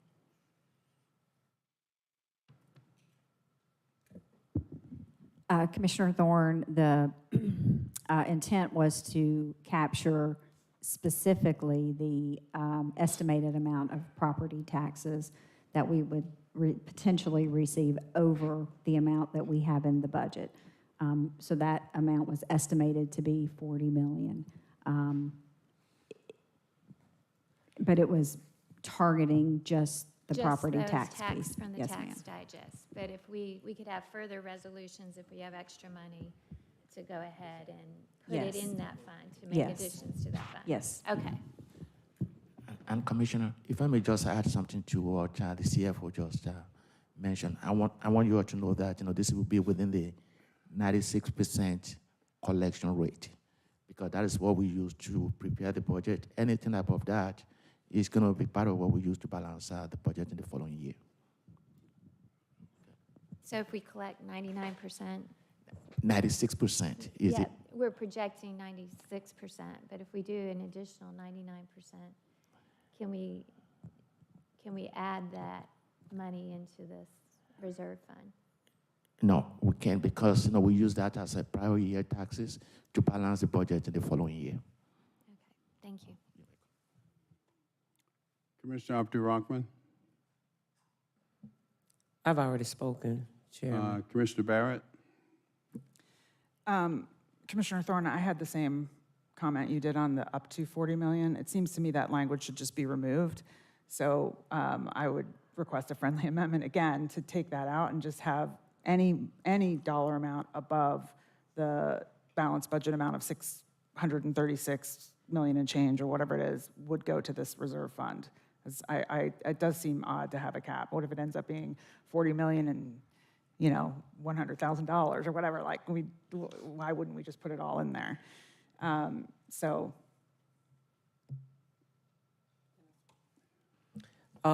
Here again, from my perspective, I think we have to be careful. I think with this, as sitting commissioners, if we want to come back and give a direction to the county manager and the executive staff, I think at this point in juncture for me, I would be very deliberate in what this says. And so I would have a concern with that being like that, considering what we're dealing with. And so here again, with all due respect, Commissioner Barrett and Commissioner Thorne, I would prefer to leave it like it is and to move forward. And if we deem that it needs to be changed or additional resolution among meeting with the county manager and the executive team, that we can come back and do that. But I think now, based on what I feel is appropriate with what we're dealing with, I don't want, and I'm not saying it is, let me be crystal clear, I'm not saying it is a slush fund, I'm not saying any of those things. But what I'm saying is, considering what we're dealing with, I want it to be pinpoint to what it should be used for and the needs of it. Okay, so I still thank you for responding to my request. With all due respect, the point of this resolution is to make sure this money is used specifically to address this issue that we're having in our justice system, with the need to address the issues we have at the jail currently until we are able to have a replacement jail up and running and in place. And the cap on the dollar amount just allows for some additional overage. Look, the other intention is, if we raise the millage rate such that there is an overage, that overage go to this reserve. So it seems to me that the entire overage should go to this reserve. You've already rejected my request to include programs that might help reduce jail population.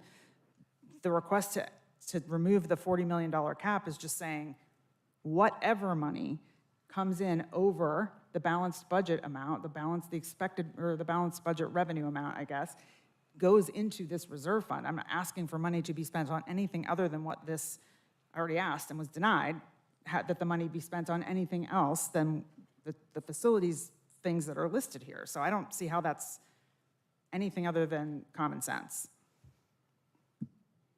Vice Chair Ellis? Well, I think we clearly need a facility reserve. I think there's some potential confusion about what the triggers are going to be for the revenues, where the revenues are going to be generated, how they relate to millage rates, budget, et cetera, and flow through, as well as how other future designated amounts could be placed into this facility reserve. I guess if I narrowly read the intent of this, almost appeared that it was very narrowly constructed to be that in the event of approval of any sort of millage rate increase, any funds between the differential of the existing millage rate in the future would go purely to this facility reserve. Is this more the way this is narrowly written right now? Yes, it was constructed to assure that that the funds over the amount of property tax revenue in the budget would go into the reserve based on the could be, I guess, a millage rate or a change in collection rate. We premised it all off of the typical collection rate, which is about 96%. So yes, it could fluctuate depending on what the actual millage rate is and what the actual collection rate is. It could be more or less than the current amount that's projected, which is $40 million. Well, we're not voting on the millage rate today, and I'm clearly, as I stated, I'm not in favor of an increased millage rate regardless, but I think we do need to have a facility reserve that we need to begin funding, whether that's through clear explicitness within our budgets, through offset funding, whatever it is. I think we need to have it established. I might recommend that we hold this now, in that you tailor this to address sort of the multiple concerns that we've all sort of brought forth, and really have a true fund that can be established, and we can start to place funds in through a direct budgetary allocation and or other measures. I'm a little bit confused. I'm a little bit concerned right now about unintended, consequences of this, or just, interpretation of this, at our level, we're us not being on the same page, so. Is that a substitute motion to hold? Yes, sir. All right, is there a second? Second. All right, substitute motion to hold by Vice Chair Ellis, seconded by Commissioner Arrington. Any discussions on the motion to hold, substitute motion to hold? Not, let's vote on the motion to hold. Madam Clerk? And the vote is open on the motion to hold. And the motion passes, 6 yeas, 0 nays. Next item. 230503, registration elections. Request approval to increase spending authority in an amount not to exceed $232,758.44 for temporary staffing services and reimbursement for the rental of box trucks. Mr. Chair, point of order, can we hear these next 4 items together? Election items?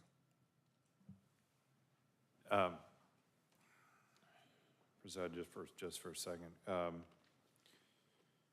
there any objection to hearing these next four, 1, 2, 3, 4 items together? I would object. Okay. I don't mind hearing Okay. 3 of them, but 504, I would like to Okay. individually vet.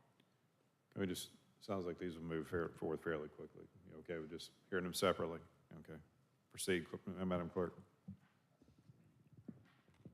Okay, so we're on 230503? Yes.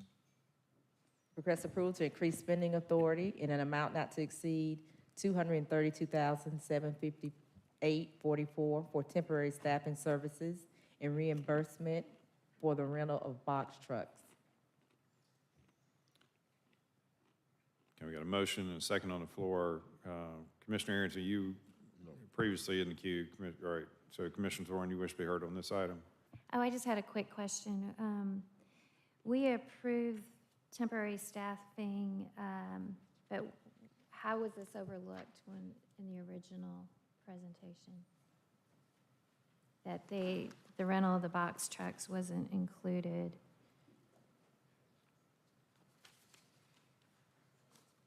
Oh, there you are. Good morning.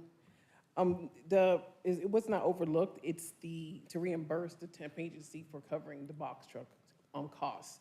They rented for us to add supplemental liability coverage, so we have to reimburse them for that cost. So when we approve the contract with that, they didn't include that cost. They just tell us that, we'll come back with that cost at a later date. No, it wasn't originally the cost for the trucks was in the soundings, but not for the rental company to cover the cost. Okay. Thank I you. mean, not for the temp agency to cover the cost, I'm sorry. Okay. Any other questions?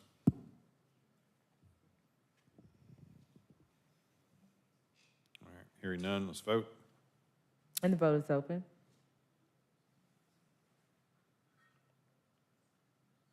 And the motion passes, 5 yeas, 0 nays. 230504, request approval of a statewide contract in a total amount not to exceed $4,067,760.01 to provide temporary staffing services for the November 2023 municipal and December 2023 runoff elections. Commissioner Thorne, you have the floor. Yes.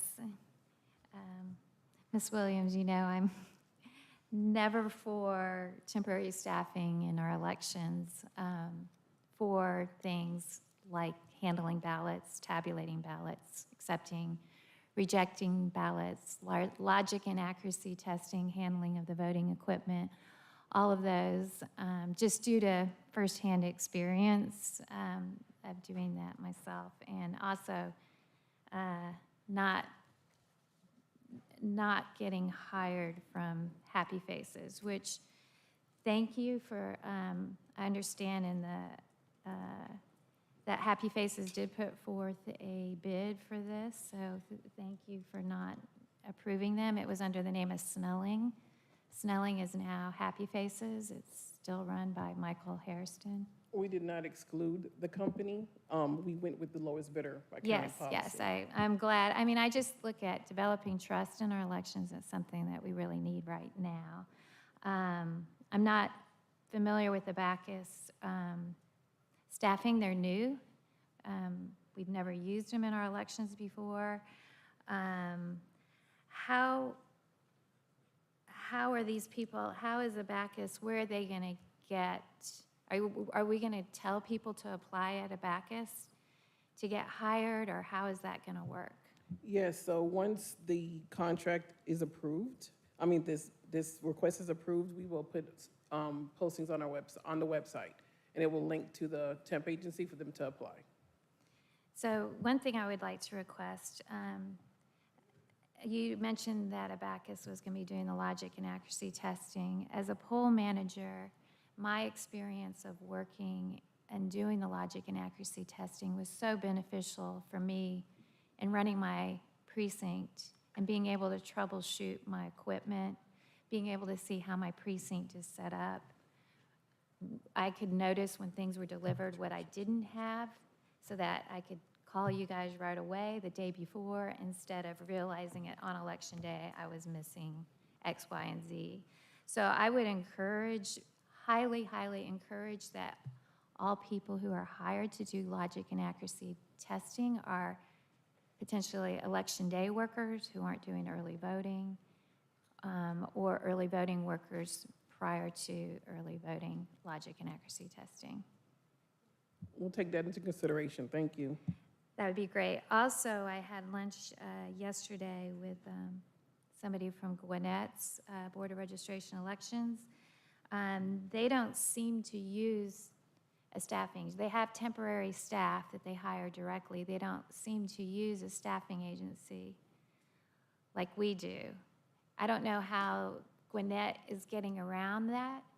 I was hoping we can maybe look into that, seeing as the state auditor's report told us that we rely too heavily on temporary staffing agencies. Also, as a cost-saving benefit, we're paying, what, 30 to 40% above the pay that's going to the company. On this contract alone, we could save $1.33 million if we could figure out that piece, and I think it would drive our elections cost down. It was a recommendation of this board that we diversify with staffing. So we go with the temp agencies as well as HR to staff positions, but it is more cost effective for us as large of a county as we are to use the temp agencies for the amount of temps that we have. So Gwinnett is similar in size. They're 900 and some thousand. They're encroaching on the same size as Fulton County, but we're still the biggest. But they are using a model that's different than our model, and I think it would be worth looking into if we could for future elections. Okay, I'll reach out to Gwinnett and inquire. Thank you. Thank you. Kill that bug over there. All right. Any other questions or comments on this matter? All right. Vote's open. And the vote is open.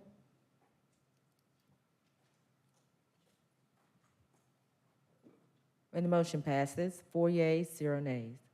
230505, request approval of a statewide contract in the amount of $324,211.59 for the rental of box trucks, passenger vehicles, cargo vans to be used for the November 23rd municipal election and December 2023 municipal runoff elections. Let's open the vote. There's no comments. And the vote is open. And the motion passes, 5 yeas, 0 nays. 230506, request approval of a statewide contract in an amount not to exceed $658,907.21 to provide inbound and outbound mailing system. Any questions, comments? Seeing none, let's vote. And the vote is open. And the motion passes, 5 yeas, 0 nays. Thank you. On page 9, under Health and Human Services, 230508, Community Development, requests approval of a contract with Fulton County Schools in the amount of $250,000 to support the Community School Initiative. Got in the queue myself, and then Commissioner Thorne, and then Commissioner Abdul-Rahman. I'm not in support of this, and actually I'm going to offer up a substitute motion to file this and deny it. I think, this program is a good one, but it's a Fulton County Schools program. I think Fulton County Schools should be funding it. I don't think we should be mixing or commingling our funding with them, particularly given sort of just the discussion that we were just having about the specific needs that we have. I guess if we want to offer up participations from other governments for them to contribute to funding for jail facilities and other the like, then I think that's a great thing we should all consider, but I think we all have our specific roles. And I think, for funding purposes, for school matters, the schools should fund theirs, and we should fund ours. So I'm going to offer up a motion to deny. Commissioner Thorne? Yes, I agree, and I'm going to second that motion. I spoke with a school board member, Fulton County Schools. They have over a $2 billion budget, and they have a declining population. And so they are just going to do some refurbishing of buildings. They're not going to build anymore. I think Atlanta Public Schools also has $250,000 that's going to be coming before us too. They have a $1.6 billion budget. We have an $865 million budget. We should be asking them for money instead of us giving them money. So I'm going to second this motion. I think it's time we're going to have to make some hard decisions. But I do have to say, this program at Banneker, Tri-Cities, and North Springs is a great program. I visited the ribbon cutting at North Springs back in February or March. It's an incredible program, so it's nothing against the program. What they're doing to provide services for students in need to help them stay in school. They had everything from washers and dryers to fresh food to frozen food.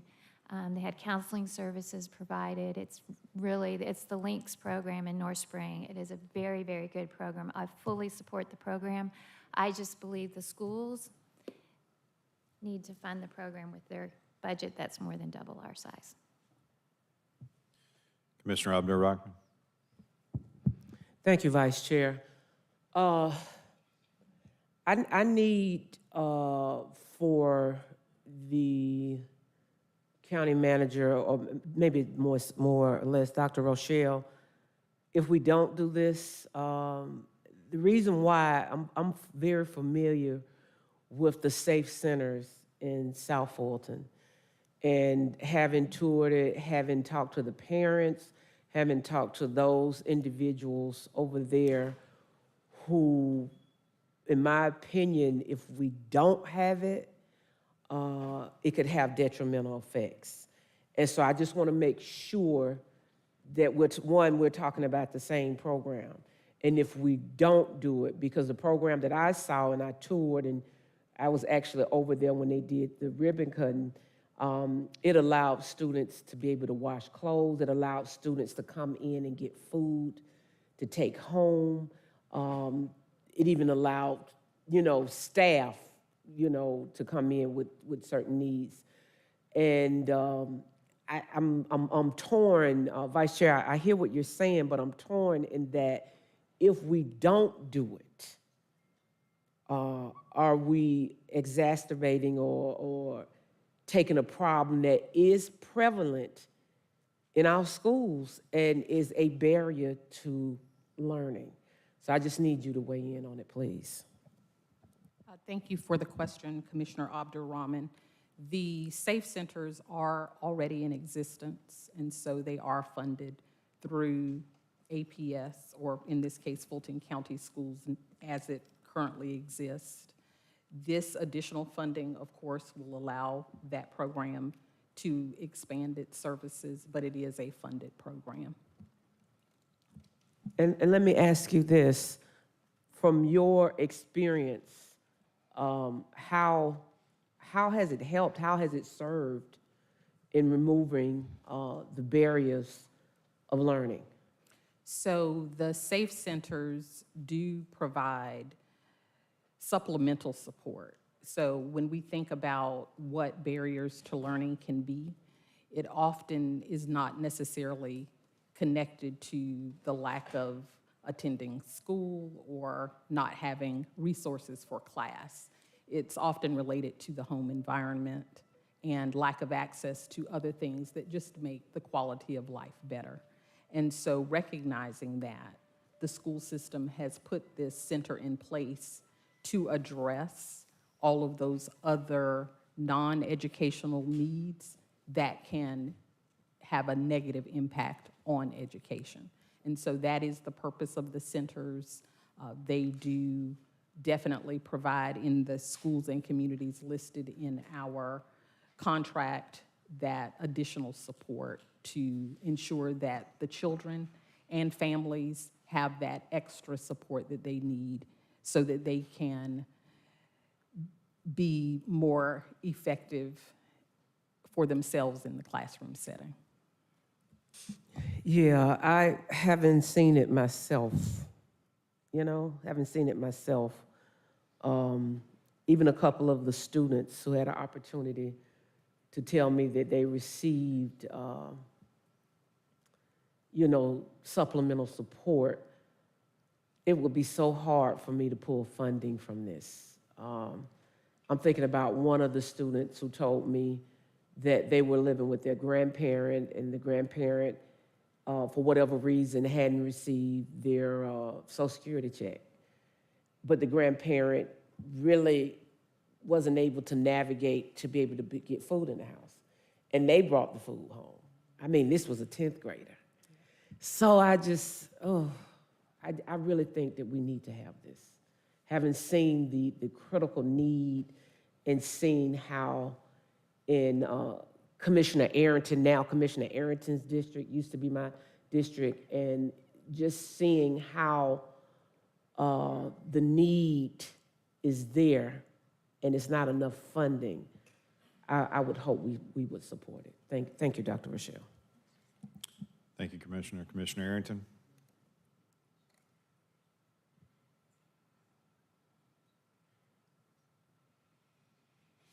I got a few questions. I think the first question that I have was, when did we receive this request? So Commissioner Arrington, the funding for this particular program was approved as a part of the January budget process. And so once that funding was approved, the department then needed to contact the school system to figure out what kind of program would be most impactful to be supported. So there was not a request, it was approved by the board. Well, yes, there was no proactive request from the school system, it was just approved by the board, and then we reached out to determine how we could be helpful. So you're stating that this was a item that was specifically or individually added to the budget request? Yes, sir.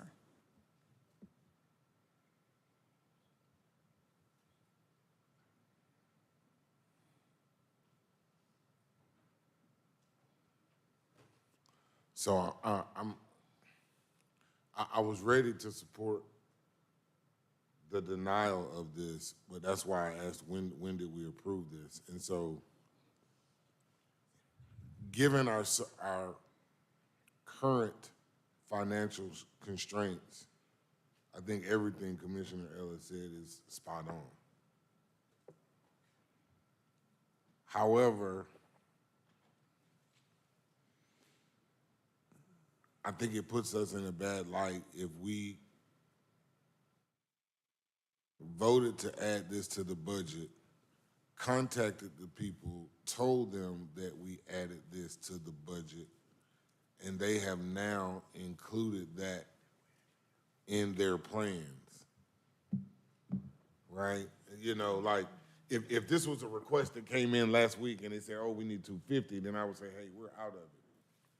But for me to hear that this is something that we initiated and we went to them, that I don't like doing business like that. Once you tell someone that you budgeted for them, then I think you got to follow through with that. And maybe to Commissioner Ellis's point, you know, maybe we're in such dire straits that maybe we have to recant what we've done, but I think that's just bad dealing. I think if we sent staff out to tell them that we had this money, they planned on us having the money and have been, that's just, you know, I don't like doing business like that. And I understand, you know, it may be difficult, right? We got a lot of moving pieces and a lot of moving parts. But I was ready to support, to deny it, but after hearing the source and how this transpired, I have to continue to support it. Commissioner Rockman? I want to make a motion to hold this. Is it time sensitive? It is not. Yeah, I want to make a motion to hold this so I can get additional information. Yeah, I need more information. All right, motion, is there a second to the motion to hold? All right, seconded by Commissioner Arrington. Let's vote on the motion to hold. And the vote is open on the motion to hold.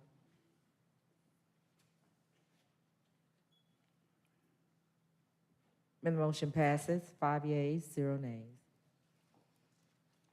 230509, request approval to rescind prior 2023 Community Service Program Award to the nonprofit Helping Empowered Youth in the amount of $25,000 and request approval to reallocate the rescinded funding to the nonprofit Generation in Focus Foundation. All right, motion to approve by Commissioner Barrett, seconded by Commissioner Thorne. Commissioner Arrington? Yes, can we have someone speak on this for the record, for the public?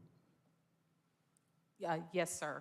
So the purpose for this request is due to the fact that the organization was funded through the Summer Youth Job Training Program. So they elected to be funded through that source rather than through CSP. So that's how we arrived at this request for the rescission. I will add that we have come to the board with several of these types of requests this year, and the solution moving forward is that we will have one RFP for 2024 that includes summer youth, CSP, veterans, and the youth homelessness program. This will help alleviate organizations being funded and then rescinded in order to accept funding from another Fulton County source. So we will provide some specific details regarding how all of these programs will be coordinated together so that when one RFP goes out to the community, organizations will then be able to determine which funding source or category best meets their needs, and it will eliminate this process of coming to the board with rescissions. Thank you. And how was the new organization selected? So the new organization was next in line based on their score. So as you may know, each year, while the funding is generous, we always have organizations that met the criteria, but we exhausted our funding. They were next in line based on their score. Thank you. All right, motion on the floor is to approve. Any further discussion? If not, let's vote, please. And the vote is open. And the motion passes, 5 yeas, 0 nays. Commissioners' action items, 230383, Request approval of an ordinance to amend the Fulton County Code of Ordinances in order to impose a distribution requirement before a member of the Fulton County Board of Commissioners may place a proposed resolution or ordinance on the agenda for consideration or final vote, to require the proposed resolution or ordinance appear as a discussion item at the first meeting in which it is introduced and voted on the second meeting and for other purposes. Sponsored by Commissioner Arrington. Mr. Chair, I'd like to hold these two items one more time, given the current situation, and I was out of office, or Okay. out of, No objection, we'll hold both. Continue, Madam Clerk. thank you. On page 10, 230510, request approval of a resolution to rescind a motion previously passed by the Board of Commissioners to refrain from taking any action regarding the composition of the Board of Ethics until matters are no longer pending before the Board of Ethics and for other purposes. Sponsored by Chairman Pitts. Okay, quickly, you'll recall that several months ago, we took an action not to approve any additional nominations to the Board of Ethics until the matter was reserved, but it's come to my attention and the attention of others that they're having trouble with the quorum, and there are several nominations pending. So this then will undo what we did before and allow us to again vote on nominations by the various organizations to the Board of Ethics. Motion to approve by Commissioner Thorne, seconded by Commissioner Abdul-Rahman. Commissioner Arrington. Yes, there is no way on God's earth that I can support this. They have violated their own rules. They have violated the ethics rules themselves. I have filed a complaint against the members individually. Not only have they violated their own rules, they don't give notice properly. There are just a list or a myriad of items that they have done. They need to resign. They need to resign. They have a conflict that is incurable.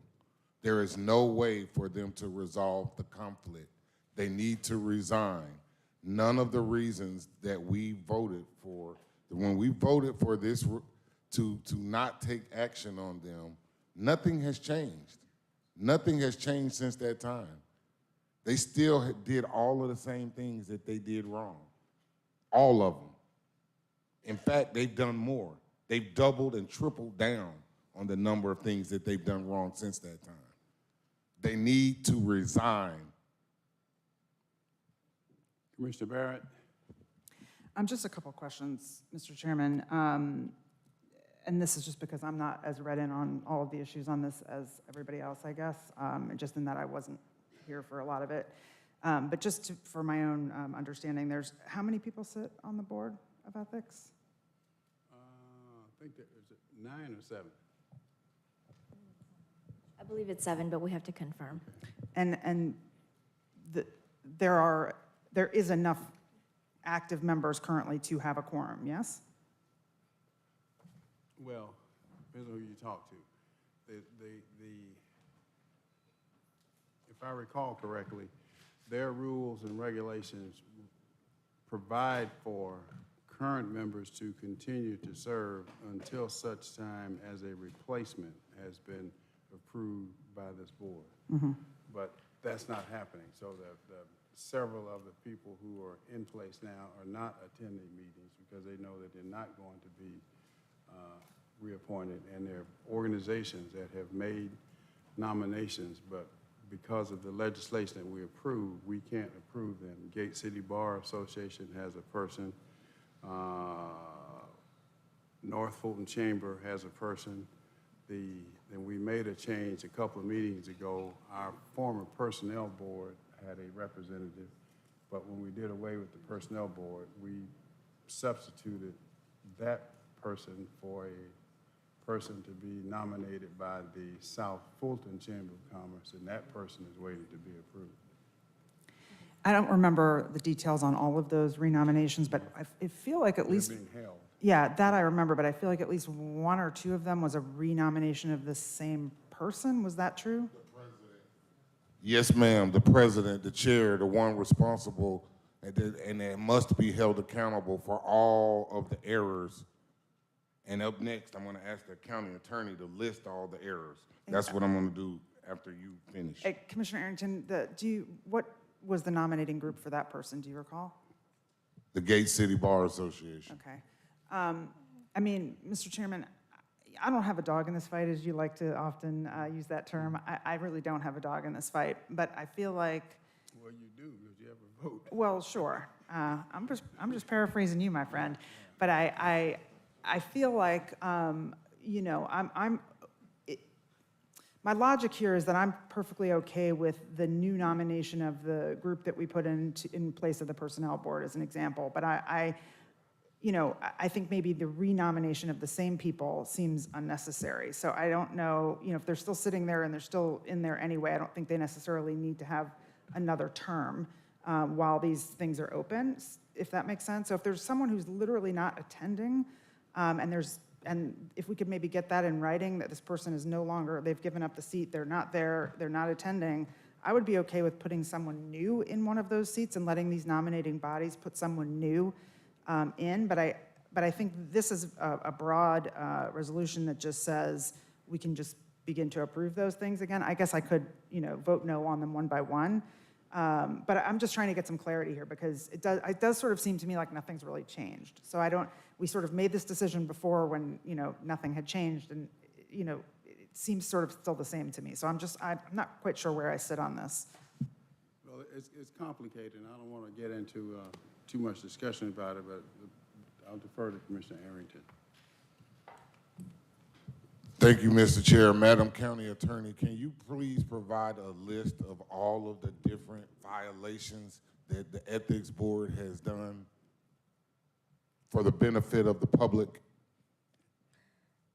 So without getting to all of the details of the pending matters, generally speaking, we have observed procedural irregularities in the actions of the Board of Ethics, to include their notice procedures for the proceedings that are before them, hearings that are not, the notices are not being given to the parties, the copies of the orders that are issued are not making it to the parties timely, in matters that are still pending after a prolonged period of time, initiating suit, and actually initiating a lawsuit against a party in a matter pending before the board. Those are just some of the categories that we have observed. So let me repeat those again for the benefit of the public. Failure to provide adequate notice. Failure to provide documents and orders to the parties. Filing of a lawsuit. Fulton County departments and Fulton County boards do not have the authority. Imagine if the finance department went out and sued you, Mr. Chair, or you, Vice Chair Ellis. They don't have the authority to file a lawsuit. And they think that they do, and they think they should be reappointed? Not in a million years. Not in a million years. Due process of law. Notice of a proceeding is a fundamental right.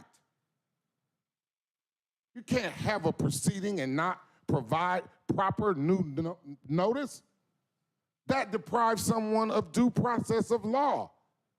It's a violation of the Constitution. You can't issue an order and not provide a copy of the order to the party. That is a further violation of due process.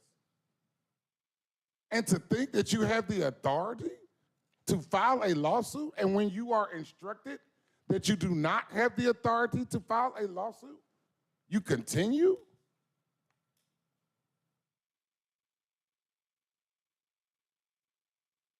What are they doing? What are they doing? If they won't resign, they need to be removed. I'm gonna make a substitute motion to remove all of their asses today. Today, all their asses need to go. All All right, substitute motion to remove all members of the Board of Ethics. Is there a second? Is there a second?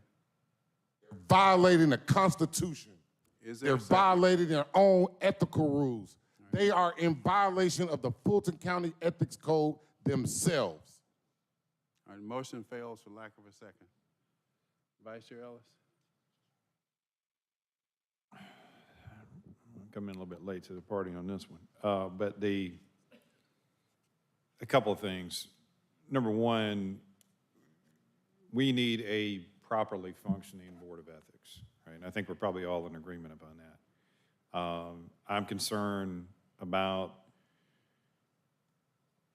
and I think this is the last area where we need,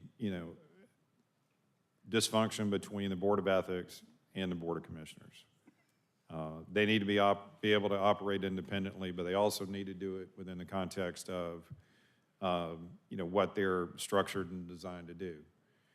I think the county attorney has outlined several situations where they're not doing that. Have we communicated that specifically to them? I have had conversations with the board's attorney. Okay. But we've not gotten a response. I would just sort of posit maybe a different approach, that maybe we could specifically have a letter that's crafted, go out under the pen of directly from the Board of Commissioners, stating, kind of the things that we need a response to, and about how they intend to rectify and address those situations or violations which have occurred. And then once we get that response, then we can figure out a way to move forward with this. We got enough issues going on. This is sort of an unnecessary thing for us to be in some sort of frictional kind of debate about. It should be pretty straightforward. Let's talk about, you share with them kind of like what you found and get a written response from them about how they intend to address it and get back into a proper state, whatever that means, whether that's, let's just see what their response is, and then we can evaluate how we go forward from that point in time. Because it needs to be stood up. They need to be able to hear existing matters. People need to be able to bring it forward. We need, should be an essential sort of function that we have that's in place and that works. So I want that to occur. I don't know whether the rest of the board kind of, is in support of that approach. But also, I'm trying to understand what exactly this particular motion that is before us is going to allow or not allow. Because I guess as I understand it, they have the ability to continue to meet and hear things. They have a quorum. They do, and I did confirm that it's a 7-member board. So it doesn't, us doing nothing or not doing anything doesn't prevent them from acting in its present form right now. It would just allow for us to just start putting more members on here, but while we still have not gotten a response to our original concerns, which we expressed when we took this action some time ago, correct? Correct. So we've got a board which members are appointed to, required to do certain things. We've identified things where they've been in violation. You've shared with their attorney about where they're in violation. But yet we've not gotten any response from them about how they intend to rectify and address that.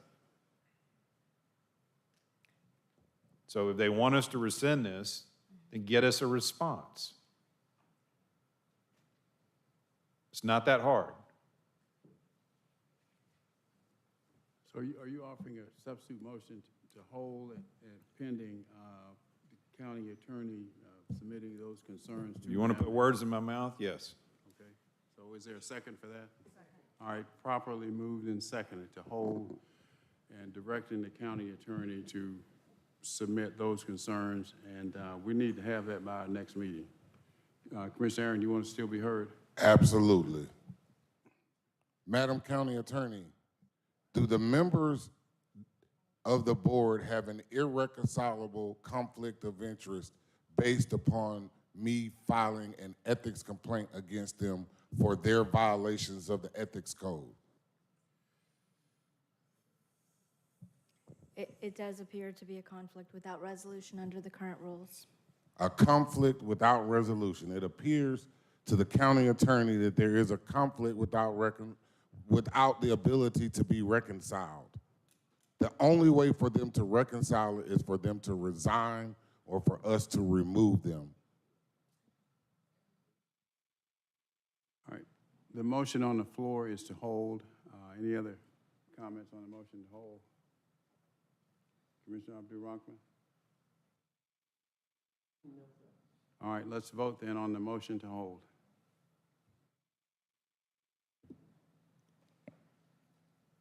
And the vote is open on the motion to hold. And the motion passes, 5 yeas, 0 nays. 6 What? with Vice Chair Ellis. All right, next item.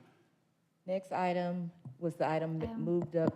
I'm going to hold both of my items today. What? I'm going to hold both my items today. Okay, where are you now? So I'm going to hold 230467 along with 230512. All right, no objections. We'll hold those two, sponsored by Commissioner Thorne.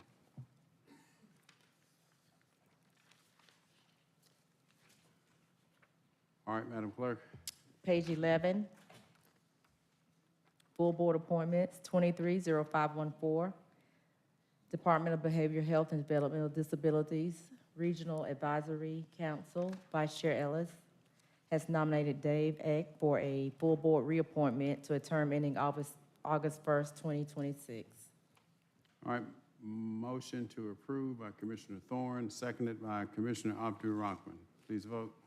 And the vote is open. 0514, bottom of page 11.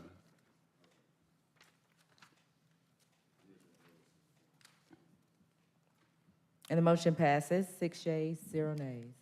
On page 12, 230515, Region 3 EMS Council, Commissioner Thorne has nominated Chris Coons for a full board reappointment to a term ending June 30th, 2026. All right, motion to approve by Commissioner Thorne, seconded by Commissioner Abdul-Rahman. Please vote. And the vote is open. And the motion passes, 6 yeas, 0 nays. Don't have any further items on the agenda. What, 0466, what's, That one was removed. it was? Yes, at the beginning of the meeting. Why was that removed? They said the vendor was unable to attend the meeting today. What? The vendor was not able to attend. What does the vendor got to do with it? What's the Mr. Chairman, the individual who was going to be making the presentation was not able to attend today, so we removed the item. All right. Which item was removed? On page 12, 230466. All right, anything else at this time? All right, it's 12:18. I'll entertain a motion to recess for lunch and executive session. What, sorry. Mr. Chairman, I was just going to remind the board that we do have the second public hearing for the millage rate scheduled this evening at 6 p.m. I was going to do that after. My apologies, sir. Thank you. All right, issues of real estate, litigation, and personnel. Let's vote, please. Shall I please make a motion? Thank you. And the vote is open.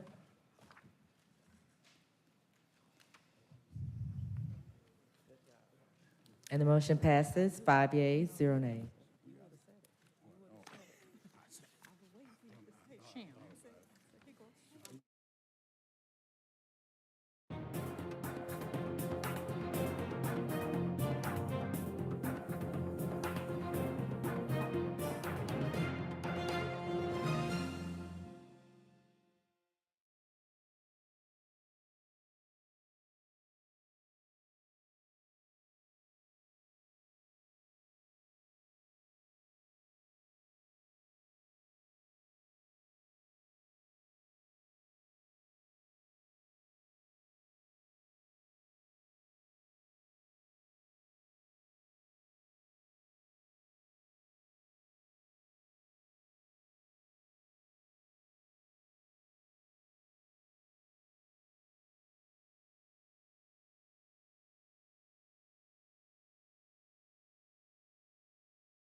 passes, 6 yeas, 0 nays.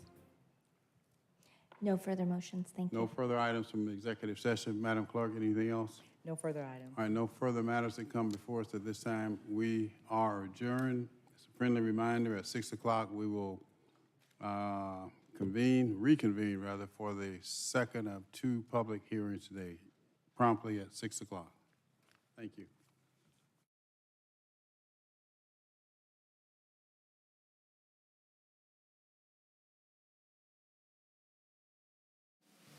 For a written transcript of this meeting, or if you need reasonable accommodations, including this communication in an alternative format due to disability, please contact the Clerk to the Commission's office at 404-612-8232.